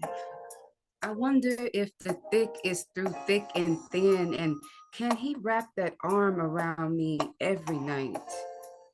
Is it thick cause I'm thin on patience in your absence? I think we could have bliss, and I want to try it. I want to be solved to your contused heart, the bruise now diminished because you are mine and I, L-O-V-E. I wonder if I friend zoned you in the beginning, did I silence your screams for my love? I tend to be gavel thrower, slayer, because I cannot let Cupid be accurate. I am brave for your love, even if just for a day. You got me over here saying shit like, that's why I'ma work from home, so I can work on you. Jordan, go get Freeman, it's sight words time. Where the fuck you been all day? Kiss me. I'll unzip it. Rest. I want to give you rest with dignity. I want to let my boys play with you, let you see the heaven you did not perceive.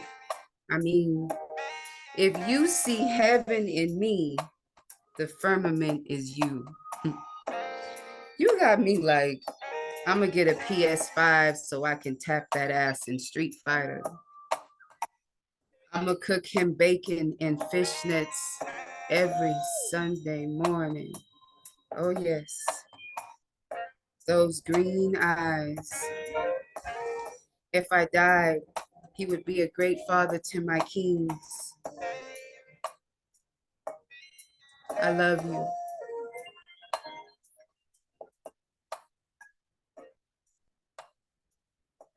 Thank y'all. Yo, Poet Con, that was so dope. Thank you. That's all I I gotta have say one. too. In between the lines, that. Thank you. I Love it. have one more I want to share. This one is a Falco inspired poem.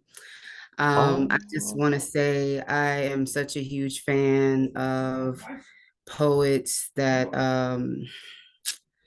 bear their absolute gritty truth, and that is what you get every single time from Falco. She is brave in her vulnerability. And I'm so glad to see her shine tonight because damn it, she deserves it. So this is this is something that was inspired by one of our poem sessions. Okay. Something powerful.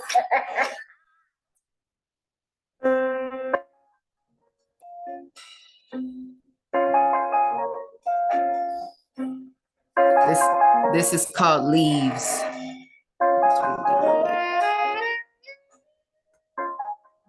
Broken leaves fall from these trees. My eyes look to the sky, standing in the casted shadow of grief. I fall deeper and deeper into the deep. Collection perfected by the wind. I have to pull myself up out of this rut, must find a way to glide, drift, be swift like the leaves do, never forfeiting the ground as the final destination. The leaves crunch under my knees. I pray for clarity and despair. Thank you, but not for long, not long. Want to punch the tree. She looks back at me with fragility, saying, do you know how long it took to make this stump? I slump over, slide down the trunk to this gathering underneath my feet. These leaves fall from the trees, a sign of hope.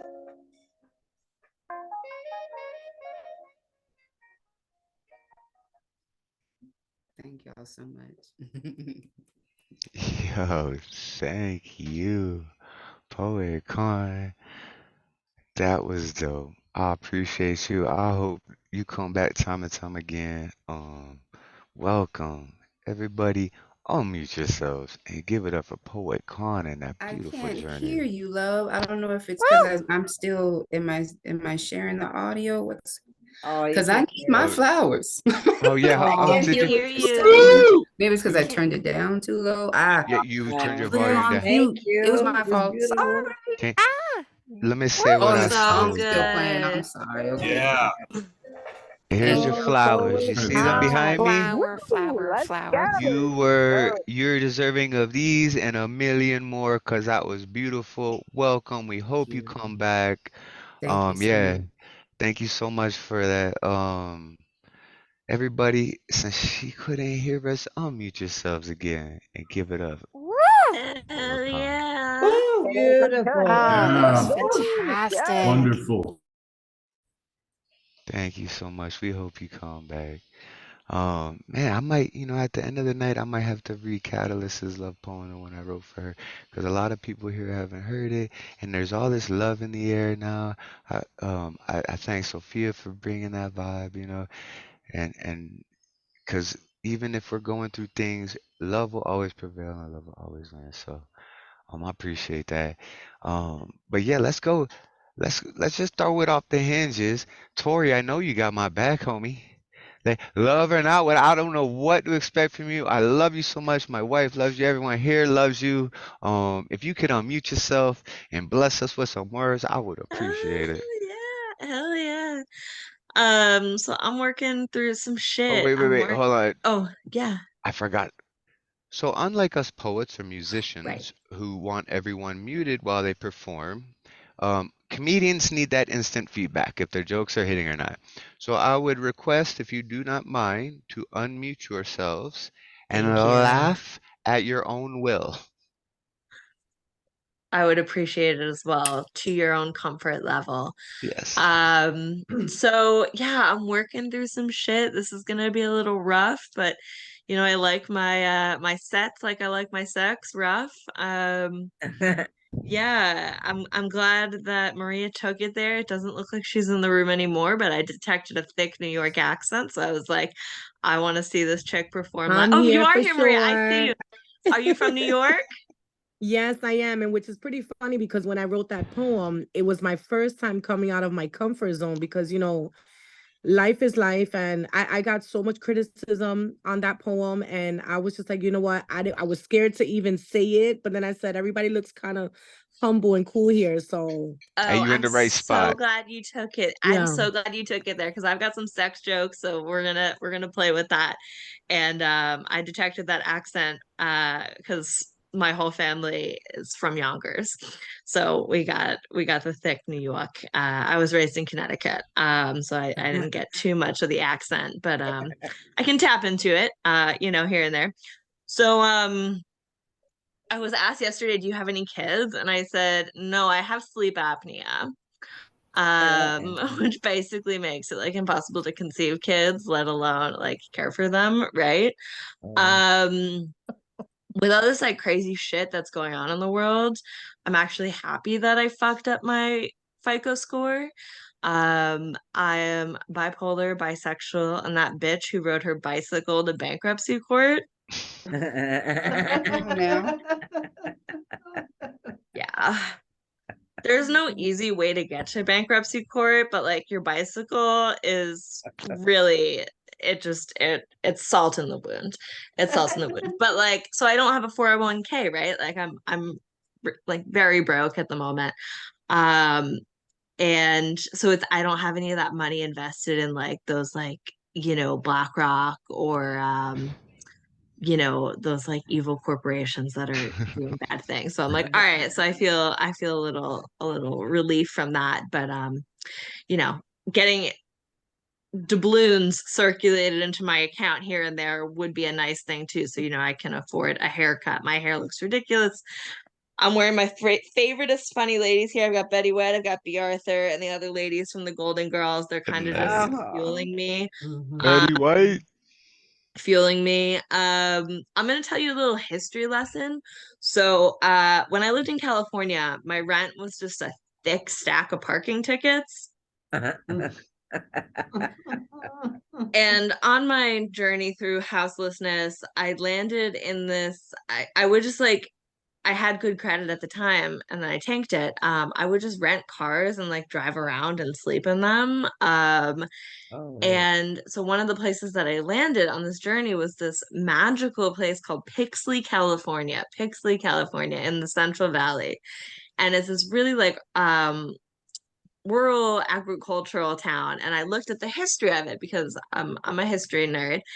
And Frank Pixley, the founder of this town, obviously it was established before white colonial settlers got there, but this white settler of the town, Frank Pixley, there was the story of this woman, Ida Addis Hillis, and I connected with her story so much that I want to play her in a biopic. So she was an author. She lived in Mexico throughout her youth with her father, who was a journalist. And fun time to insert that like most of the people that I fuck are journalists because they know how to do investigation. They're not gonna just like hide. They're gonna like get in there and hey, that's dig a banger. around, cite their sources. So like I consider myself like a polyamorous. Like I can't limit myself to like just one, and like I don't know if I practice ethical non-monogamy, if I'm just a hoe. I don't know. I don't know. I don't know. But so Ida Addis Hillis was this fascinating. She was a journalist, and she married this guy, and then she tried to divorce him. But when she tried to divorce him, this was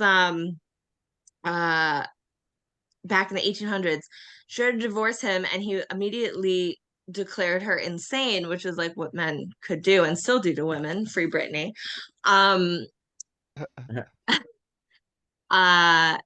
And so she was psychiatrically incarcerated. She was institutionalized, this like prolific writer and stuff. And then she broke free and just disappeared. And I have a couple of relatives that just like up and disappeared throughout my family. I like to say that I come from a long line of schizophrenic cigarette smokers. And they visit me in my dreams, and we are one. We are one.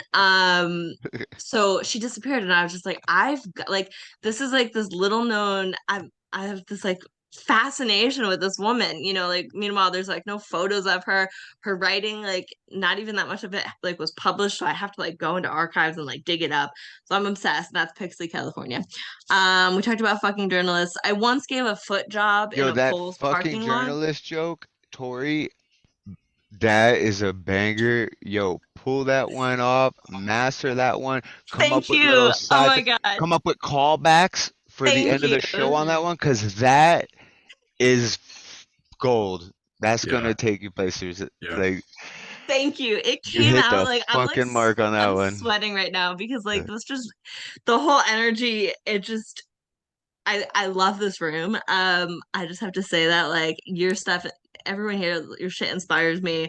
I'm like over here writing like half-ass poems like about getting caught in a sun shower, letting the rain soak my clothes. I'm not afraid of the water. I'm more of a comedian. I wrote comedy is like making brownies. Well, maybe pot brownies.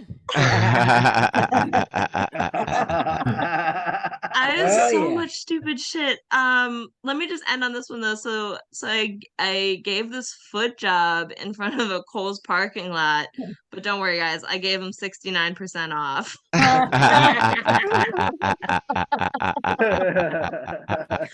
I'm so stupid, but thank you for indulging me. I see the laughter, I heard the laughs. I can let my heart rate drop back to a normal level now and enjoy the rest of the poetry.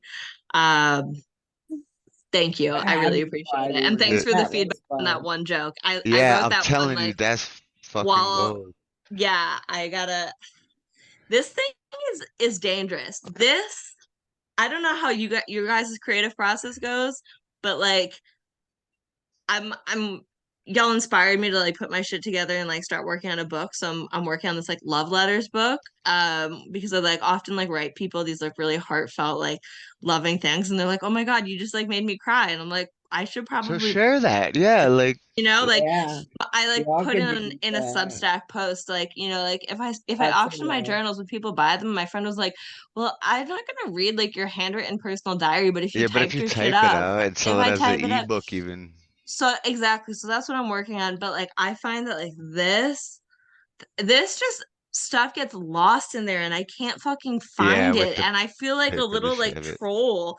But like when I flip back through my journals, I feel like the sense of connection to the words, and like I put them down And with when one you of wrote it, these, yeah, with that and intention and you, that pen and Thomas, that. your line earlier, somebody put it in the chat and that was like a million years ago, but your line about pointing the pen at the elite, I was like, Yeah. oh, I love that Aim my line. That pen was right at the greedy elite. Make sure yes, there's no one left cold in the street.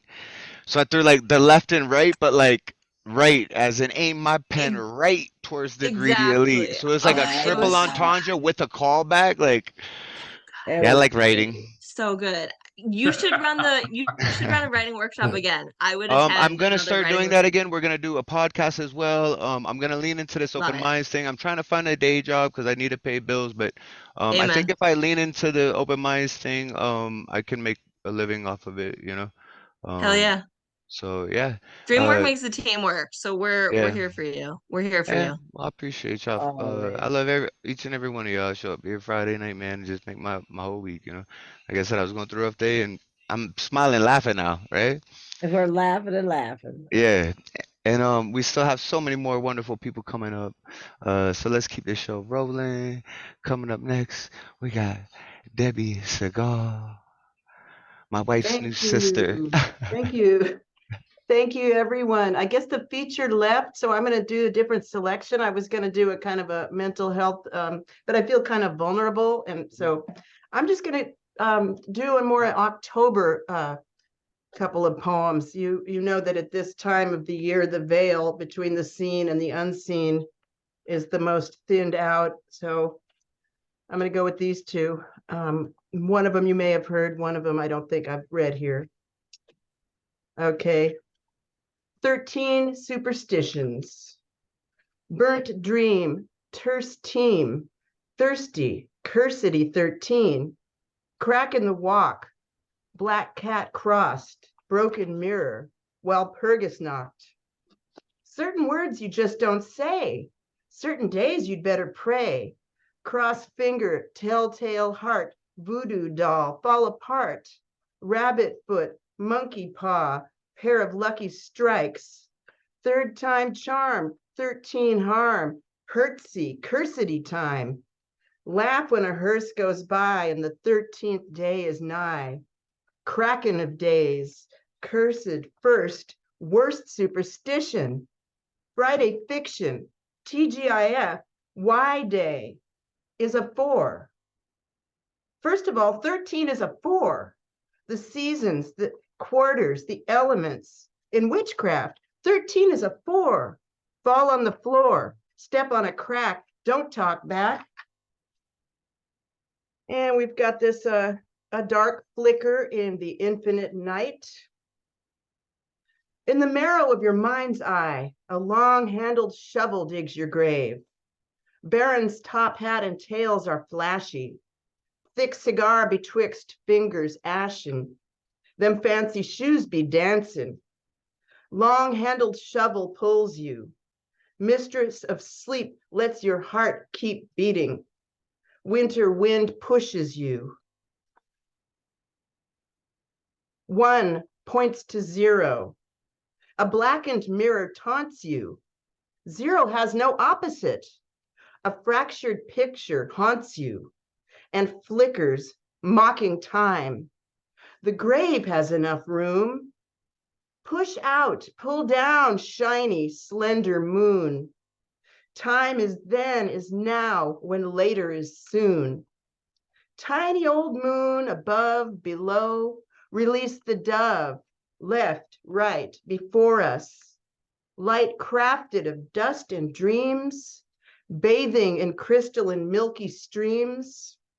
Structure of stars around you, rainbow clouds surround you. Do you offer rum for Baron's boon? Thanks.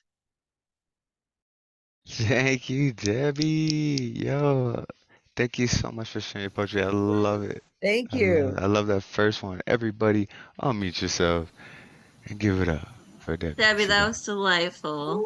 Thank you so Awesome. much. Yeah, Debbie, awesome. Thank you. It's always like an Alice in Wonderland adventure almost afterwards. Like I feel like I'm watching just this amazing show. Thank you so much for your poetry. We appreciate it. Yeah, thank you. So coming up next, we've got my brother Nemo Sum. If you could unmute yourself and bless us with some words, I greatly appreciate it. I'm really torn. I've got some words, but I think what I'm gonna do is I'm gonna play the Moonlight Sonata. Have I played that for you guys yet? Yes, and I want to hear it again. Okay.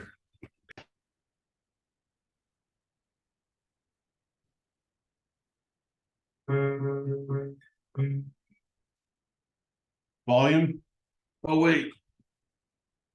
Where's the... And the sound settings, the musician one.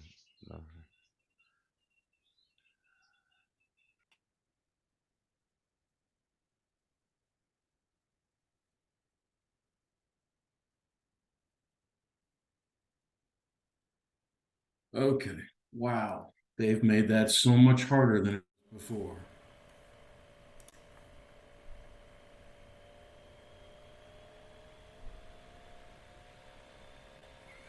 Oh, wow. Okay, hang on. Can you hear this? Yeah, that's good, bro.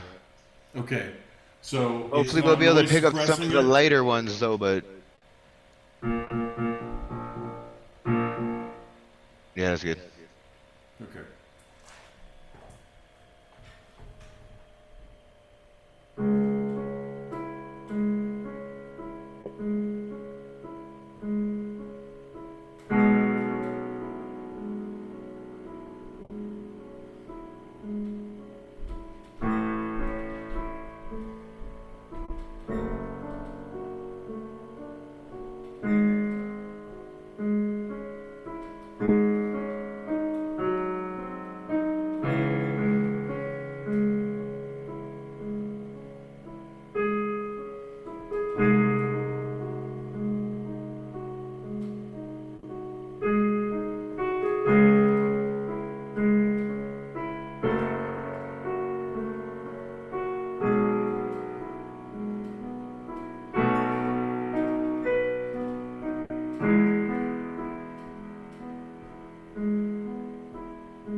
Yo, Nemo, thank you for that Thank so you. much, man.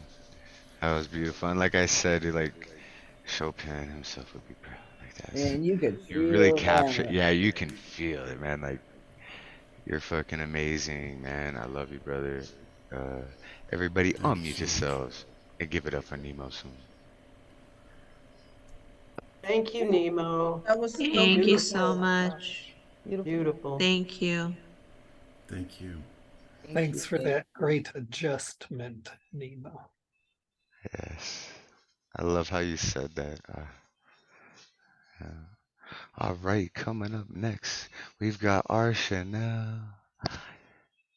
It's been a minute. I miss you. We love you. You ready to perform? If you could unmute yourself and bless us with some words, I would greatly appreciate it.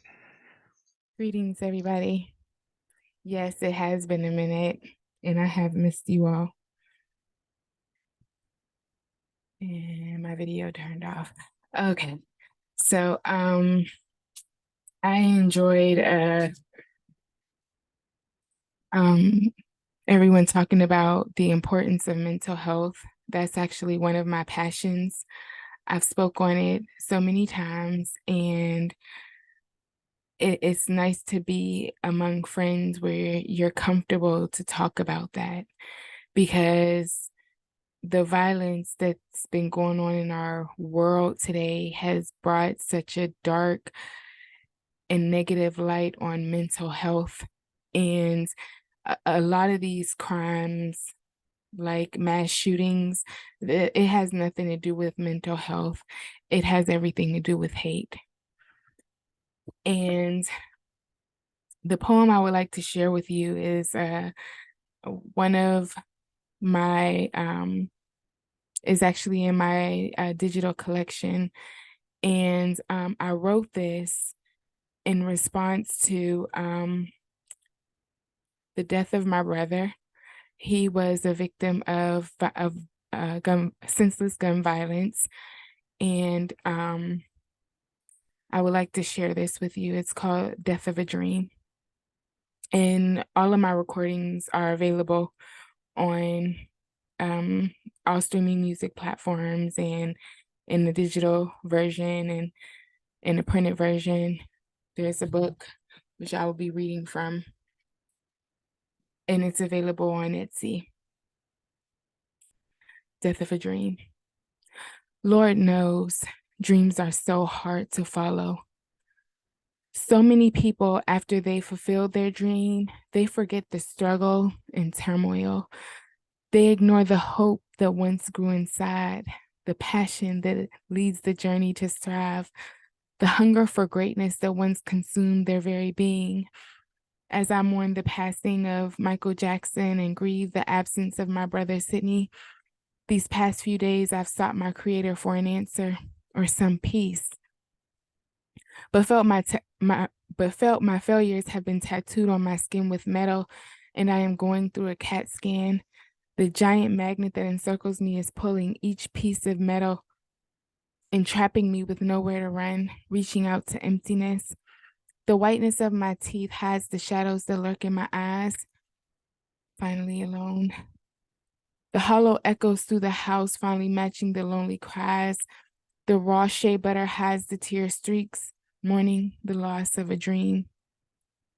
June 25th, 2009, joined November 9th, 2007 as one of the saddest days, a miserable day, a day I will try so hard to forget but is engraved in my heart forever. Alternatively, something could scare me enough to wake me and it would be all over. Have you ever felt or thought it was just a bad dream? And if somebody could pinch you hard enough, God forbid that by revealing who you are, the joy, the fears, and the weaknesses, creating a fantasy land, but what about reality? Reality. Award shows are for the chosen, for the elite, a reminder that not all are welcome, invitation only. Bridging a bond of memories with love, but here lies the remains and memory of, and the death of a dream.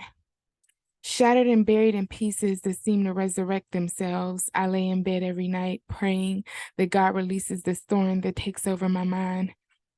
I remember staring into a light, hoping that it swallows the living that is dying in me. I wish it were that easy, that I can be Windows XP with my handy recycle bin and just press delete, and all will be gone from my registry. However, I am not a robot, and it's not what it seems. I am not an operating system, but a human, a woman. The healthy part is in bereavement, even after all these years, still grieving the death of a dream. Rest in peace. Thank you. Yo, our Shanelle, wow. That was amazing. And your performance too. Make sure you drop the links for everyone so they can hear more of your stuff. And we miss you and welcome back. Thank you for being here and sharing. If you have another short piece, I would love to hear some more because I missed you. Yes, another short piece.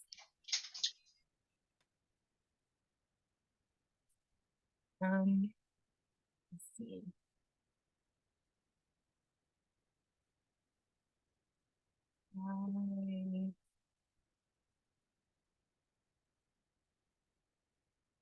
We'll do the numbers game. Or you found one? I was gonna say, Diane, call out a number and we'll pick that pick. Because I got so many, right?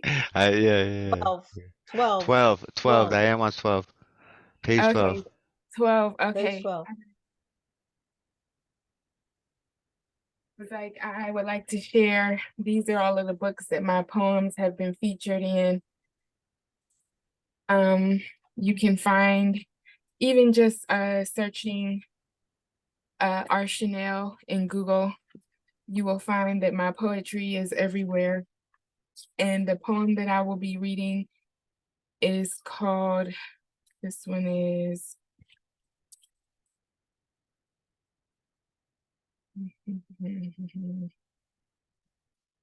called Giving Up, since we're on the subject of mental health. I wanted to share that as a poet, we have a third eye. As an artist, we have a third eye that it can be a blessing, but it also can be a curse. And it opens us up to energies and sometimes the pain that we feel, sometimes it's not always ours. We can feel the energy in a room. You can feel the energy in this economy that we're supposed to live in. So this poem is called Giving Up. I froze like a deer in headlights. Brain, please report. HTTP error 500. Something isn't right. Internal server error, frozen with fear, whatever you want to call it. Have you seen me? I don't do stage fright. I boss up. This can never happen again. How did I get so damaged? Where did these broken pieces come from? Is there a spiritual tech support? A biblical service level agreement? Jesus on the main line? Have you cleared your cache and cookies? Be transformed by the renewing of your mind. I am living in the valley of the shadow of death. I've got bigger fish to fry. My goose is cooked. I've overclocked my CPU. While everyone around me thought I was stuck between a rock and a hard place, I was planning my funeral. I was signing off, strutting one last time in the metaverse. I was preparing for the end. I said goodbye with boldness. I was letting go with calmness. Unlike the beautiful Nubian queens before me, I wasn't going to be found disrupting my eternal peace. For once in my complicated life, I found tranquility. In my planning that passes all understanding, I saw something that I've never felt before. True rest in a dream from sleep that will never cease. My soul is tired.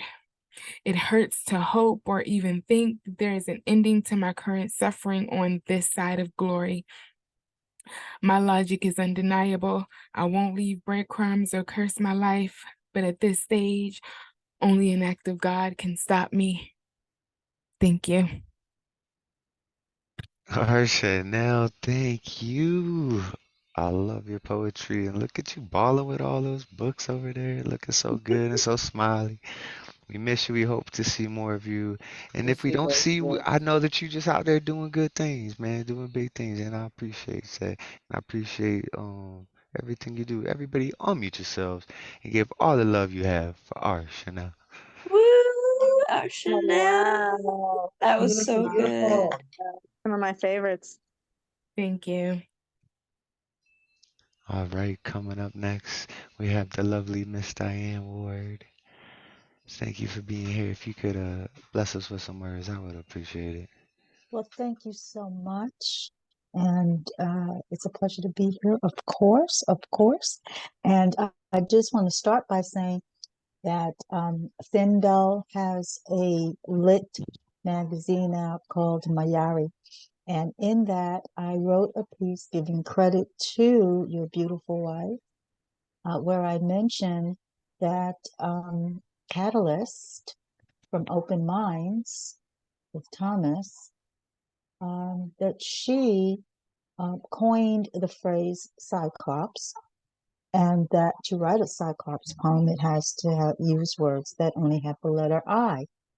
So I wrote 3 Deku for the Mayari Lit, referring to Catalyst, and Mayari is a Philippine moon goddess with one eye. So I just thought it was appropriate.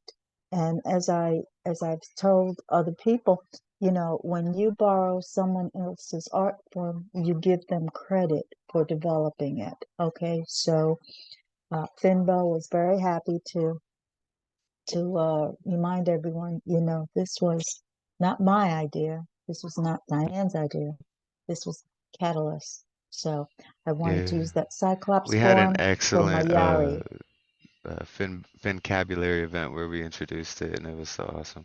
And so thank you so much for Well, that. Like I'm that's passing it along now. Whoever yes, sees the Mayari lit, they'll know yeah, that was done because of the brainstorm and the creativity of your beautiful wife. What I want to do is read 2 pieces out of the Tesoro book. It is our first book, Tesoro. And you've already heard the piece I have in here. I'm going to read 2 pieces from 2 other authors, because I like to introduce people to other individuals. This one is by Teresa Gallion, Dancing in the Valley of the Kings. The last word ran across the velvet night. A pen clings to the blank space on her papyrus as sleep captures her under the stars. Dragonlight is born every morning she exhales. Wilted collard greens tickle the tongue, cornbread crumbs paint the chest, thoughts of faraway places mingle with her digestion. She holds pain in a spare tire, no flats allowed today. The rough road rocks the rubber, carrying her forward. She bounces with the rolling wheels on a mission to seek and find her way home. The sunrise winks at her with respect. She smiles in the color of gratitude. A break for a nap and dreams take over. She strolls down the valley of the kings. Did you know kings and queens and pharaohs dance at night with the gods and goddesses when all the people walkers go home? The tourist does not know about this nightly fling, comparing notes from tomb to tomb. A disappointing discovery is made. None of the gold and trinkets can dance in the light unless they are to the light bodies dancing throughout the night. That is Teresa Gallion. And the next one I'm going to read is by Ashley Moho, also in the Tesoro, the new Tesoro book that came out just recently. Homecoming. My love, I have been counting endless full moons in hopes of your return. Reminiscent of our last dance drowns me sometimes. Lately, my mind bids time by the river for you. Dives in thoughts, hoping to bait my scent to catch more memory of you. Some nights I want to be the river, carry the kids on my back and meander to you. Some nights I pray to the sun to revolt you back to me. Other nights I curse the sun, for I forget me in idle. I must tell you, Neve has grown. Now I hear it in her prayers. She tells the tooth fairy to rather place you beneath her pillow than coins at night. I fear her coming of age when she finds out the tooth fairy's truth, but I know you will be back before then. I know it. My love for you is what I have been burning to keep the kids warm. Sometimes I burn too much in hopes a smoke signal will reach you in warmth too. But until then, I will continue to find happiness in sleep. For it is here I am surrounded by your breathing body. Is not burdened by distance here. Here is where I gather courage to await your return. When I awake upon your return, we will bob our afros to the tunes of forever till our knees fade weak into song. Here we will rest beside each other, venturing on a pilgrimage of lost time. I will wash away the travel from your feet, wipe away the dew of your labor, relieve the luggage underneath your eyes, unpack all the months of worry as you rest inside this home like you never left. Ashley Moho. Tesoro, when you get a chance. Beautiful. Thank you. Beautiful. Thank you so much. And speaking of Tesoro, the first feature that Open Minds ever featured, I believe it was the third show we ever did. I had met Miss Stacy Dyson in an open mic, and I just started Open Minds, and it was week 3. I said, "Would you, I just absolutely, I didn't really know who she was. She was just a very kind lady, and I loved her poetry. I said, I just started my open mic. Would you feature for me?" And she did, and it was beautiful. We weren't even recording at the time. Like we had just started out, and she was our first feature. And next Friday we have an open mic, and then November 3rd, roughly just over a year from our first feature, we will have Stacy Dyson featuring again for us, and I'm so excited for that. And if it wasn't for Stacey Dyson, I blame her for this really, because I featured her and I got to meet so many wonderful poets. And then you guys all introduced me to wonderful poets, and it's just been a wonderful year, you know. And yeah, I'm excited for Tesoro and Diane, and you're just a wonderful person. And same as Stacy, and I'm excited for November 3rd. Make sure y'all bring this to Sorrow Girls out. She said that they were doing a later event. That's why she could do it then when we said it then. So, yeah, it's going to be wonderful. Everybody, unmute yourselves and give it up for Miss Diane Ward. Woohoo! Beautiful, Yes. Diane. So good. beautiful. We love it. All right, so coming up next, we've got a new friend that's been coming back, and we love him. Cee Santos, if you could unmute yourself and bless us with some words, we would appreciate it. Hello, hello. I have two poems, maybe three, if y'all want. Okay. This poem is called Undefeated. 5, 4, 3, 2, 1. Arms spread wide as the chains of my past hold me down. They say, get on your knees. You will feel free. Close your eyes, whisper his name, and trust that your prayers will be answered.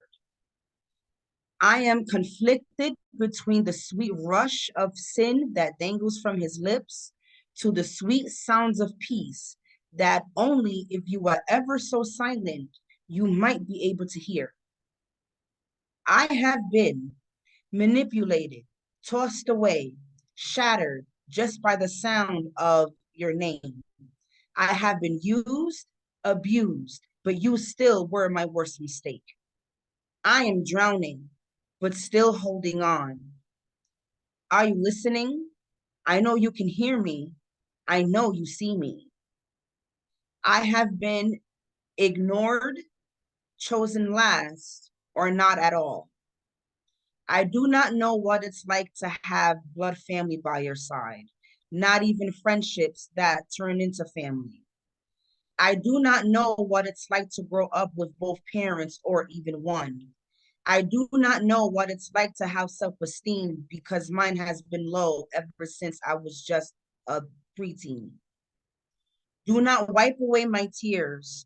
Those are the only scars I have left. I have been worthless, hopeless, even homeless. I have hit my rock bottoms at the end of a few bottles. I have had my lows looking for my highs. I even still remember that time I died mentally to the sound. Oh, sorry. I lost. Oh, my bad. Here we go. I even still remember that time I died mentally to the sound of the click, click, click. I remember the gun being pointed at my head, eyes closed, waiting, hoping, but the last sound never came. My innocence was taken that day. Still, I called to you. There was no answer. I grew up to be very angry, distant. The chains got heavier. Still, I carried them. A pawn in his dark grasp, but never a victim. A warrior to my own shackles. Also, my own worst enemy. I am falling to pieces and you still don't help me. As time went on, I realized I do not shatter like glass. I cannot rip as easy as paper, but my depression still takes me deeper. 5, 4, 3, 2, 1. The countdown has begun. What will I choose this time? Your ever-present happiness or the guilt? Here I am, on my knees again. Snap, my chains are broken, but there is still this heavy sadness that sits on my heart. I am still, I listen. Are you there, God? Can you hear me? I am a toddler in your hands. Shine your light through me. Everything is still foggy.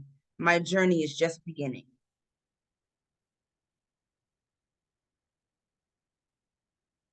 Okay. And this second one is called The Middle of Nowhere. The middle of nowhere, where I found myself numb, motionless, while the world keeps moving. Emotionless, yet emotional. Be still, whispers the light breeze in the night. I can see the blood dripping from your wrists. I can feel the pain your heart cries, the chaos in your mind. Hush now, everything will be okay. Sit here and wait. Are you silent? Do you hear that? That's the quiet storm raging deep inside your every pore. Let me rip it from you starting at the core. Do you feel that? That's your hunger calling out to me. Let me quench your thirst for sanity and stability. You are not alone. I have fallen. I have been lost on many occasions. I have wept. I have pled. I have begged and screamed. Do you see that? Your vulnerability is showing. I am the lost and the broken, but soon to be healed, because it is in the middle of nowhere where you seem to find strength within yourself.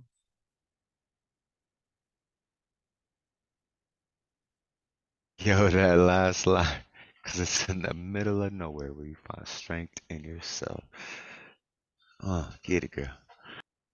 Thank you. Okay, and this last one is very short. It's called The Fallen State. Feeling so numb from all that surrounds me, poverty, unemployment, homelessness. Isn't anyone listening? Trying to stay strong while living my life, but sometimes feeling under is all I can muster. I try and try, yet nothing seems to happen. So I keep going in this cycle that's slowly killing me. Breathe in, breathe out. Can you feel your lungs closing? Be loud or strike with silence. They may be seen, but they aren't watching. Try to live in light, trying to live in light, but my darkness keeps taking me hold, a prisoner to my own cold. Look into my eyes. What do you see? Am I just one marching alone to the despair of our falling cries? Open your tired, sleepless eyes. Stop laughing at the fools that were made to distract us. Gear up, because the battle for your life is about to be among us. Yo, Cee Santos, thank you so much. Yo, vulnerability too deep. Yo, I love everything that you got, that you bring. Welcome to the fam. Love you so much. Thanks for coming back. Everybody, unmute yourself and give it up. Oh, and thanks too for bringing more amazing people. So yeah, everybody, unmute yourselves and give it up for Cee Santos. Thank you, Yeah. Cee. Thank you Yes. so Awesome. much. Thank you. Powerful. Amazing stuff. Amazing stuff. All right. I didn't even realize Mattie was here. Um, and so that means Nona must have let her in, so I didn't get her on the list. Mattie, are you able to do a poem now? Something about, because we're not going very late. Hell yeah, dude. You can do one now? All right, cool. Hell yeah, dude. All What's right, up, bless us with guys? some words. Figure we miss you. We love you, Mattie. Oh, I love you all so Bless us with much. some words. I miss y'all so much. I've been picking up shifts like crazy, doing random shifts. So I miss you guys so much. I hope to be here more regularly soon. I actually have a happy poem, which is unbelievable. I got out of a shitty relationship, and I'm also like, well, it got shitty, and I'm vibing, man. So I wrote this poem. It's about a bee that I met and this little crush that I have, whatever. What's up, guys? I miss you. It's called Craigslist Misconnection Post. To the little bee cleaning your wings in tiny hands of The bright yellow pollen blanketed on your back from travels I couldn't know, indulging a moment more of rest on the paint chip picnic table in my backyard garden where I sit drinking my 6 sugar, 6 cream coffee. I saw you having a moment of peace. I want to believe I had a part in it. The slowing of the wind, making the air warmer, the sunbeams finding us together here today. I want to believe I played some role gifting you silence and rest, permission to go. Your wings sit so still, the sound of it like a held breath. I imagine it could have been that same noise, live absence of movement that my heart made when first struck down from the air about a quarter century ago when I was small like you and the world was a baseball bat or a playground bully. I had a piece of lavender braided into my hair today and thought we shared a moment together in passing, in appreciation for the shades of color that soften in the light, the smells of family recipes, honey and coffee, sweet bumblebee. I hope that if this was truly one of your last days here with us, as I feared it was, in our always shared hive, our spinning and ever stinging earth, the one who has the power to make us fall from the sky, to make us drop to our knees just by cutting the lights at the end of the day, or at the heartbreak, or the loss of gentle hands that have held us before. I just wanted you to know my sugar heart got bigger. Wanted you to know I was honored to know I offered a safety. My tightened hands unclenched their fists, each of us unafraid of the other, unbothered by the approaching inevitable next dark, dark, dark, and even made brave by saying nothing at all this time. Our silent wings, instead of everything spinning in the work of the hive, the work of this body, holding it up against gravity's wishes, and I feel everything like a map with topographic velocity, my body braille, my heavy steps and my stumble bruises, my need to feel the crushing weight of goodbye at the end of my stay in this hive here, this body, this earthquake life. You say goodbye so gently, I almost thought you were unafraid of death.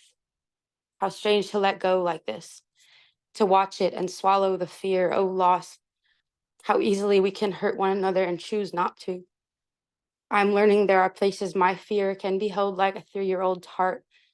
The first broke down bat bully like a broken wing mended with sugar, and seeing your hands, little and reaching over your head so gently to perhaps carry out one last shift at work to the hive, bring home your bounty to the table so that others can eat and rest, you trying, heaving a heavy silent gravity drop to get back, to grant a last wish to the ones at home who are wondering where you may be, or maybe they're knowing already where you had to go to die without them watching you, small hands and helpless. What could they do?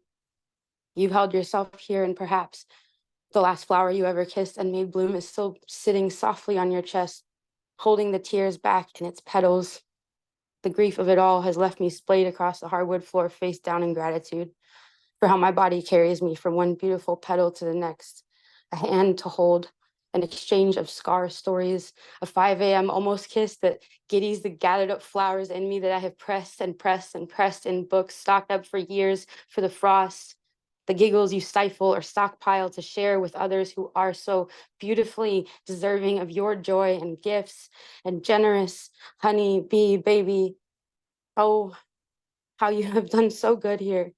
The work of it all, how you will be so missed, not small, but mighty, missed mighty big. How you've saved us so gracefully, humble wing, thankless travel through airwaves that war and smack you down and cut your lavender and starve you out of your nest, and you who gets back up, you who gets back up for communion, for the God work. Oh, how you have dropped me to my knees holy. I know they'll let you come back here to the hive.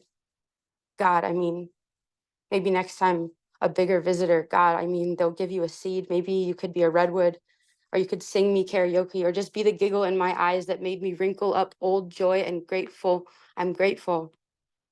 I'm grateful. I will see you out, hold it, weep into my carpet till it drips grateful into the wood. I will see you out and then eventually in. Should you ask to return here, I know that they'll grant your wish. If you do, come buzz my door. I'll maybe be gray-haired by then, but I'll be seeing you. I'll be seeing you everywhere. I'll be seeing you. Poem.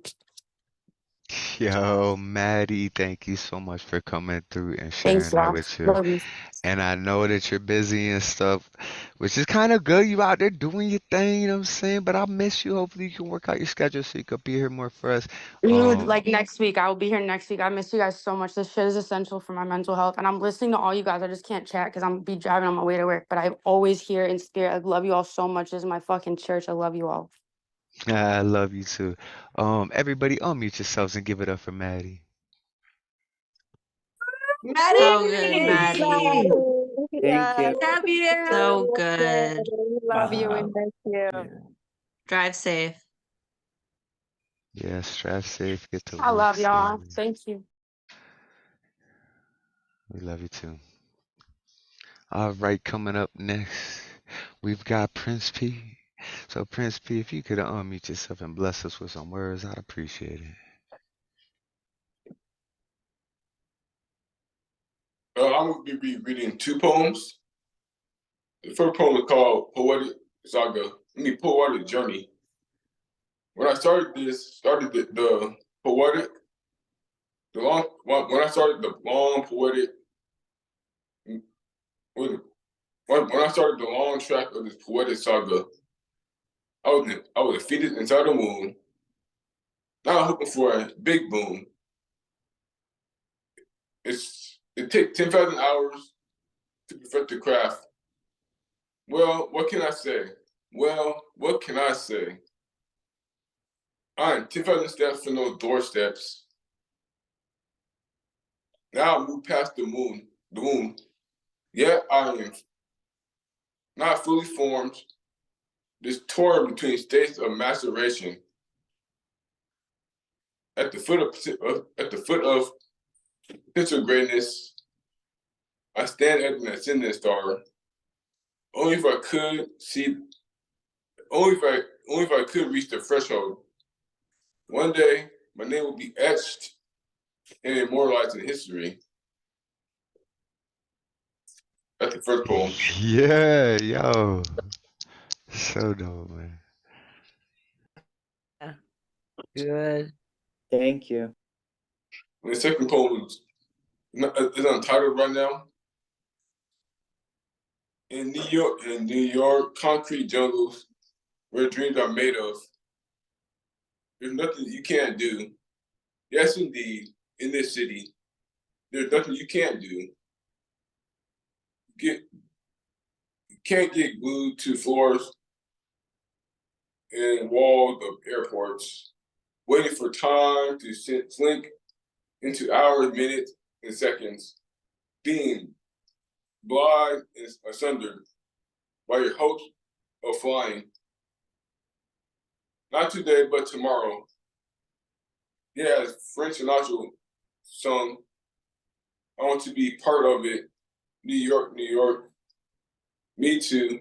Because I enjoy the international flavors that my mouth relishes. Minus the only present human traffic that is. Don't be caught lacking, or the hand of life be slacking. Lucky me, I'm flying high to where my home resides, like a bird doing a seasonal hunt for a home to warm their fluffy bodies. Imprinted memories left on my mind. Oh, to youthfulness. Flash like a light at the bottom of the knife. 11 stars had me fear-stricken. No longer am I that 11-year-old me. Seeing family for the first time, I'm audacious as the unexperienced child who has nothing on their utility bill. Memories of the past flood my mind like a submerged submarine. Let his memory be marked in my mind. Poem. Yeah, Principe. Yo, he said 10,000 hours to become friend. Well, I'm like 2,000 away. Yo, keep doing your thing. I absolutely love watching your growth too, man. You've been with us for a long time. And if you guys aren't following Principe on Instagram, I recommend you do. If you could post a link for everybody new here who might not be following you. Thank you so much for blessing us, man. Everybody, unmute yourself and give it up for Principe. Woo woo! Yes. Awesome. Wonderful. Beautiful Wonderful. language. Yes. Love it. Hell yeah. Thank you so much, brother. All right, so coming up next, we've got Kristi Scribbles. So, Kristi, if you could unmute yourself and bless us with some words, I'd appreciate it. Hello, hello. Yeah, I'm on my phone. Let me know if it gets weird. I don't really perform from here, but this is new shit. Just wrote it today. You know, the world is a vampire, so here we go.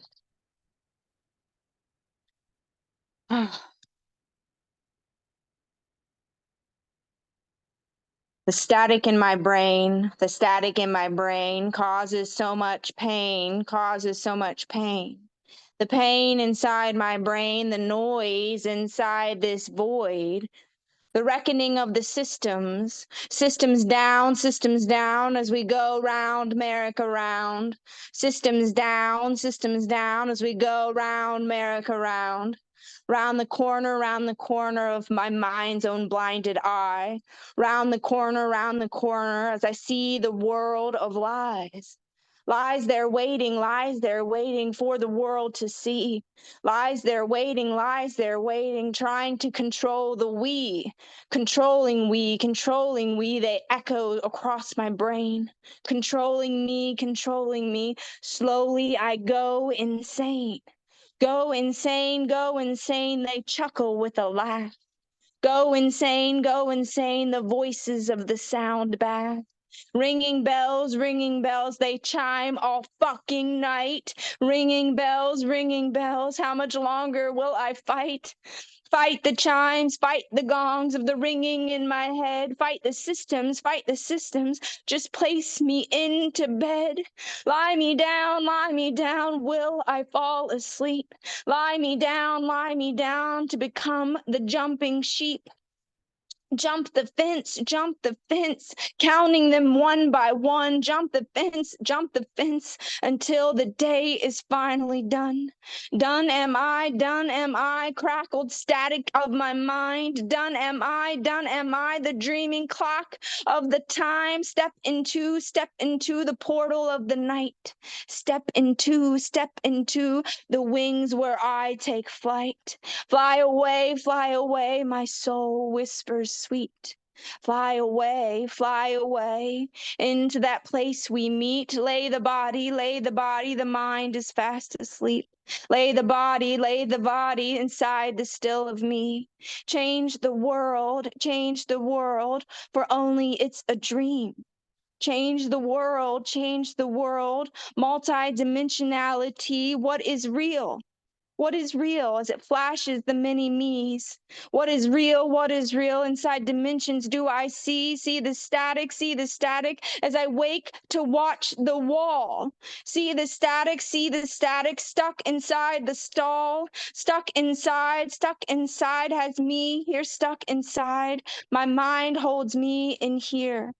I'm in here. I am in here. I can't seem to get back out. I'm in here as I scream and yell and shout into the static of the void, shout into, I cannot take the noise inside, the static clings me here. The noise inside is all I ever fear. Fear it all as it rings inside my head. Fear it all as I put myself to bed. Lay me down. I cannot take the sound.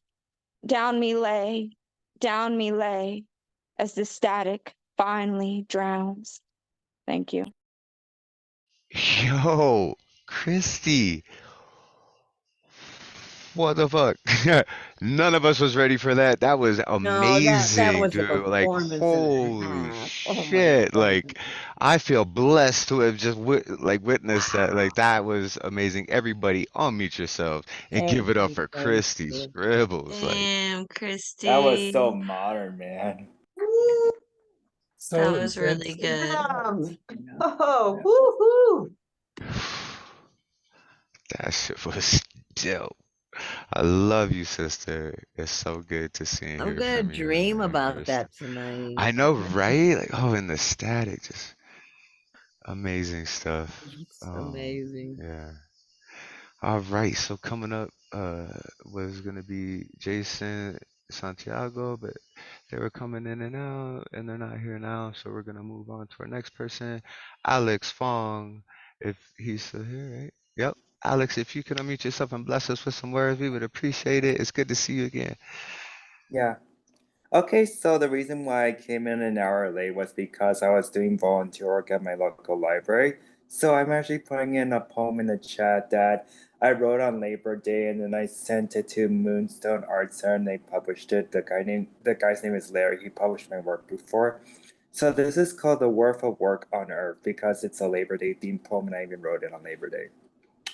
The luck of the Irish suggests that the hand must toil the soil to make use of earth. And life for all its worth could be as chaotic as war. And while no one knows for sure what the future has in store, doing more could be more than enough. So even when times become tough, hard times could be like a bleak house. And since Earth is the only home where all roads lead to home, do at least something to have a life filled with worth. Because life after birth does come to an end without knowing when.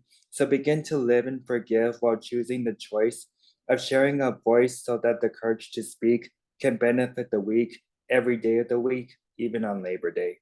Thank you. Yo, thank you for that. That's so cool, man. Congratulations on being published. What an amazing poem. Thank you so much for showing up. Congratulations, man. That's so cool. Everybody unmute yourselves and give all the love you have for Alex Phuong. Woo! Yes, Yes! Love. Workers unite. Definitely. All right. So we got chance songs now. So we got one more performer, and then I think I'm gonna read a poem that closes us out. I haven't read it in a while. It's a poem from my wife Catalyst, and she has a tooth and jaw infection and has been in extreme pain the last couple of days. And so I just want to send some love over the interwebs towards that. But coming up now, we've got my boy Frogg Corpse. If you could unmute yourself and bless us with some words, brother, I'd appreciate it. All right. An ardent autumn. Autumn arrives as summer recedes, breaking the sorrowful shells of Silver Creek, struck by a stamper that advanced in its weeds over dead slate mowed by the brush of 2 feet, a prospect of whom is not what one needs when the fluttering on husk lends watch to a dying thing, a liminal breeze, catching fibrous neck, disillusion smiled while wooden steps turned wet, effluvium linen, segueing slumber, the lilting Ohio branches swaddle night breath's final shudder, ebon fingers entwined in the oak, an auger ops conjuration where the roots take hold. Pick your poison, deter or glove, consume for a dream an Elysian scene ever more pressed by a timeless touch.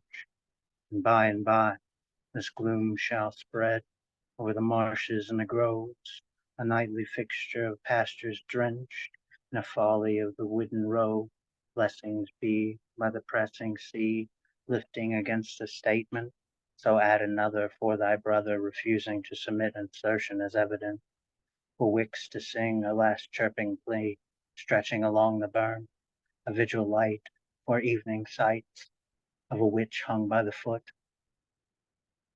This next one I wrote, it's called In the Middle of This Nowhere.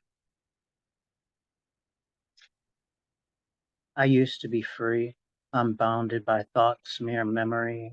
I painted pictures in my backyard, hunting for home. I would get lost inside of music, searching for yours. I so wanted a place to be happy, to draw the lines I adored. I never wanted to remember reality. I wished for reasons to get up, things to keep me out of bed, separated from thought and these words in my head. I couldn't find a reason. I couldn't look at pictures of joy. I couldn't sit on the swing. I was too old. Do you remember how we used to look at the stars and hope somewhere beyond the surface of sky, dreaming of our globe?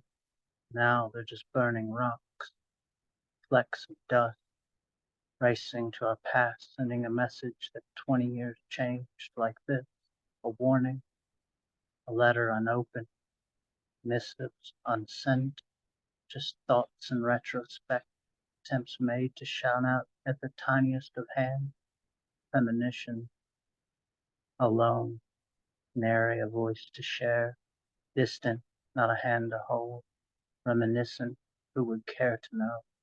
You'll go through the darkest part of your life, not touching a soul. You'll not feel the warm heat of words stand by your own. Everyone will be dead, those that you loved and have ever known. Most will be too busy with families, even with their own. So remember, you'll be poor. You won't have a home. You'll cling to a dream you can barely hold. Mistakes have been made, like friends and fellows before you. The biggest mistake, overlooking your worth. You'll claw for acceptance.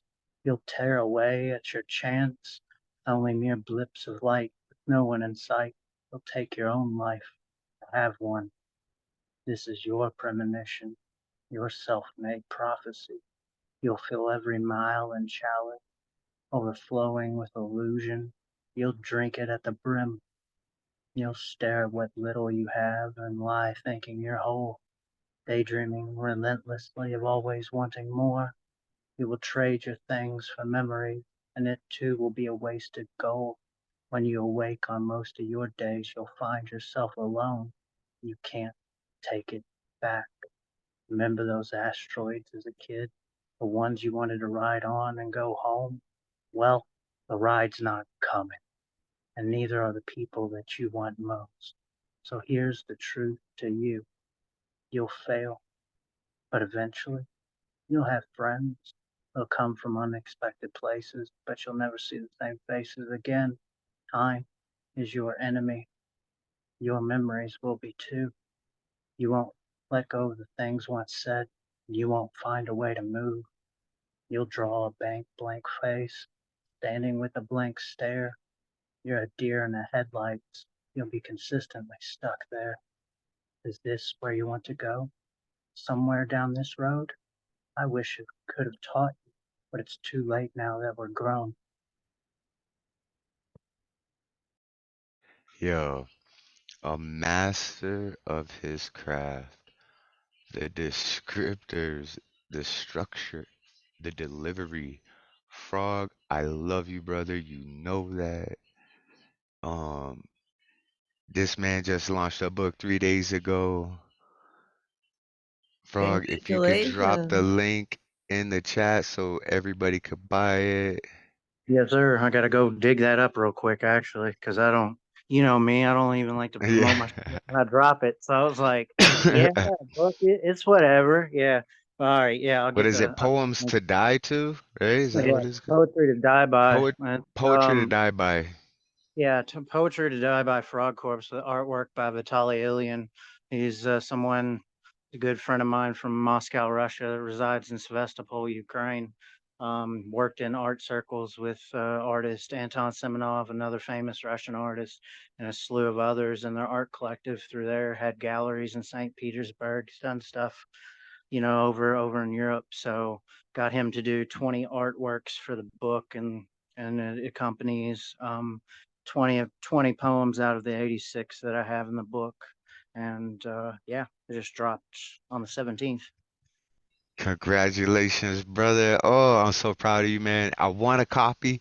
I'm gonna be getting me a copy. I don't know how I'm gonna scrounge up the money, but I will scrounge up the money for a copy because I Yeah, want we'll to work support something you out like because that. I'm waiting on my copies right now. So getting them through me is gonna be cheaper than the listing price Oh, because that that's how I do my shit. Because fuck Amazon, you ain't taking right. 40%. You could suck me off. So Remember yeah, that shit Atlas had that poem about Jeff Bezos taking all of our yeah, money, and if we just yeah, divvied it up, we could feed each other all instead of paying yeah, this one guy all of the money. Why yeah. don't we just? Him and his whole crew can eat a bag of dicks. Yeah, you heard it first here. All right. Thank you so much, Frog Corpse. Everybody, unmute yourselves. Congratulate this man. Give him all the props he deserves because he is Yes, truly a master of his craft, man. congratulations. Yeah, congrats Yes. on the book. Transformative. I mean, just transmutational. Very good, very good. So dope. So dope. All right, so we're coming to the end of the show, and I want to read this poem because I wrote it for my wife, and she really likes it. And she's in there, I think she's sleeping in pain right now, and so I want to put some loving energies out to it. So this is called The Last Atom, ATOM, and she wrote a poem that coincides with it called The First Eve. I'll just be reading my part, The Last Atom. Feeling crazy, craving the creative crevices of your brain, baby. Am I insane? Maybe. Thanks for saving me. It's absolutely fucking amazing how you float around the 3D space we seem to be trapped in, but I'm laughing every time we break into the next plane of being. It's beginning to be so frequently. I think if we push a little harder, we can secretly become the astral beings that we see in these higher realms. Is that DMT? May I please have a smell? Fuck it, let me puff it till my lungs swell. Holding, holding, holding. Oh hell, I just broke through the heaven. Now I'm laughing with the elves. Mother Gaia sharing knowledge of our past, incarnations of our love, knowing it'll never pass. Forever together, even after we gasp for our last bit of air and our souls release the grasp that we had on this physical form. Reborn, it won't be long till we keep each other warm once more. You're my favorite soul. It's always been you that I adore. Sworn to love and protect you until the last atom is torn apart and the universe turns dark. It'll just be you and I beaming through space as pure love and light. You know I'm right, right by your side for the rest of time. For I am yours, you are mine. Thank you, Alphonse. Oh, that was Woohoo! beautiful. Yeah. Wow. Beautiful. Yeah, I love that piece. Oh. I usually get a kiss from her after each one, but she's in there sleeping with jaw infection. So I'm gonna put that out there. Everybody, thank you so much for showing up. Sophia was amazing. All of you were amazing. I love each and every one of you oh so much. If you guys want to take a moment or two to say goodnight and spread some love to everybody, I'll give that time and then yeah, we're out of here. Yeah, lots of love. Oh, what a Friday Love night, man. everybody. Yeah, Good night. love. And Dad's asleep. He's passed out. No joke tonight. He's out. That's the joke. He couldn't hang. Yeah, he couldn't do it. I told him about a half hour ago. I go, come on, wake up, wake up.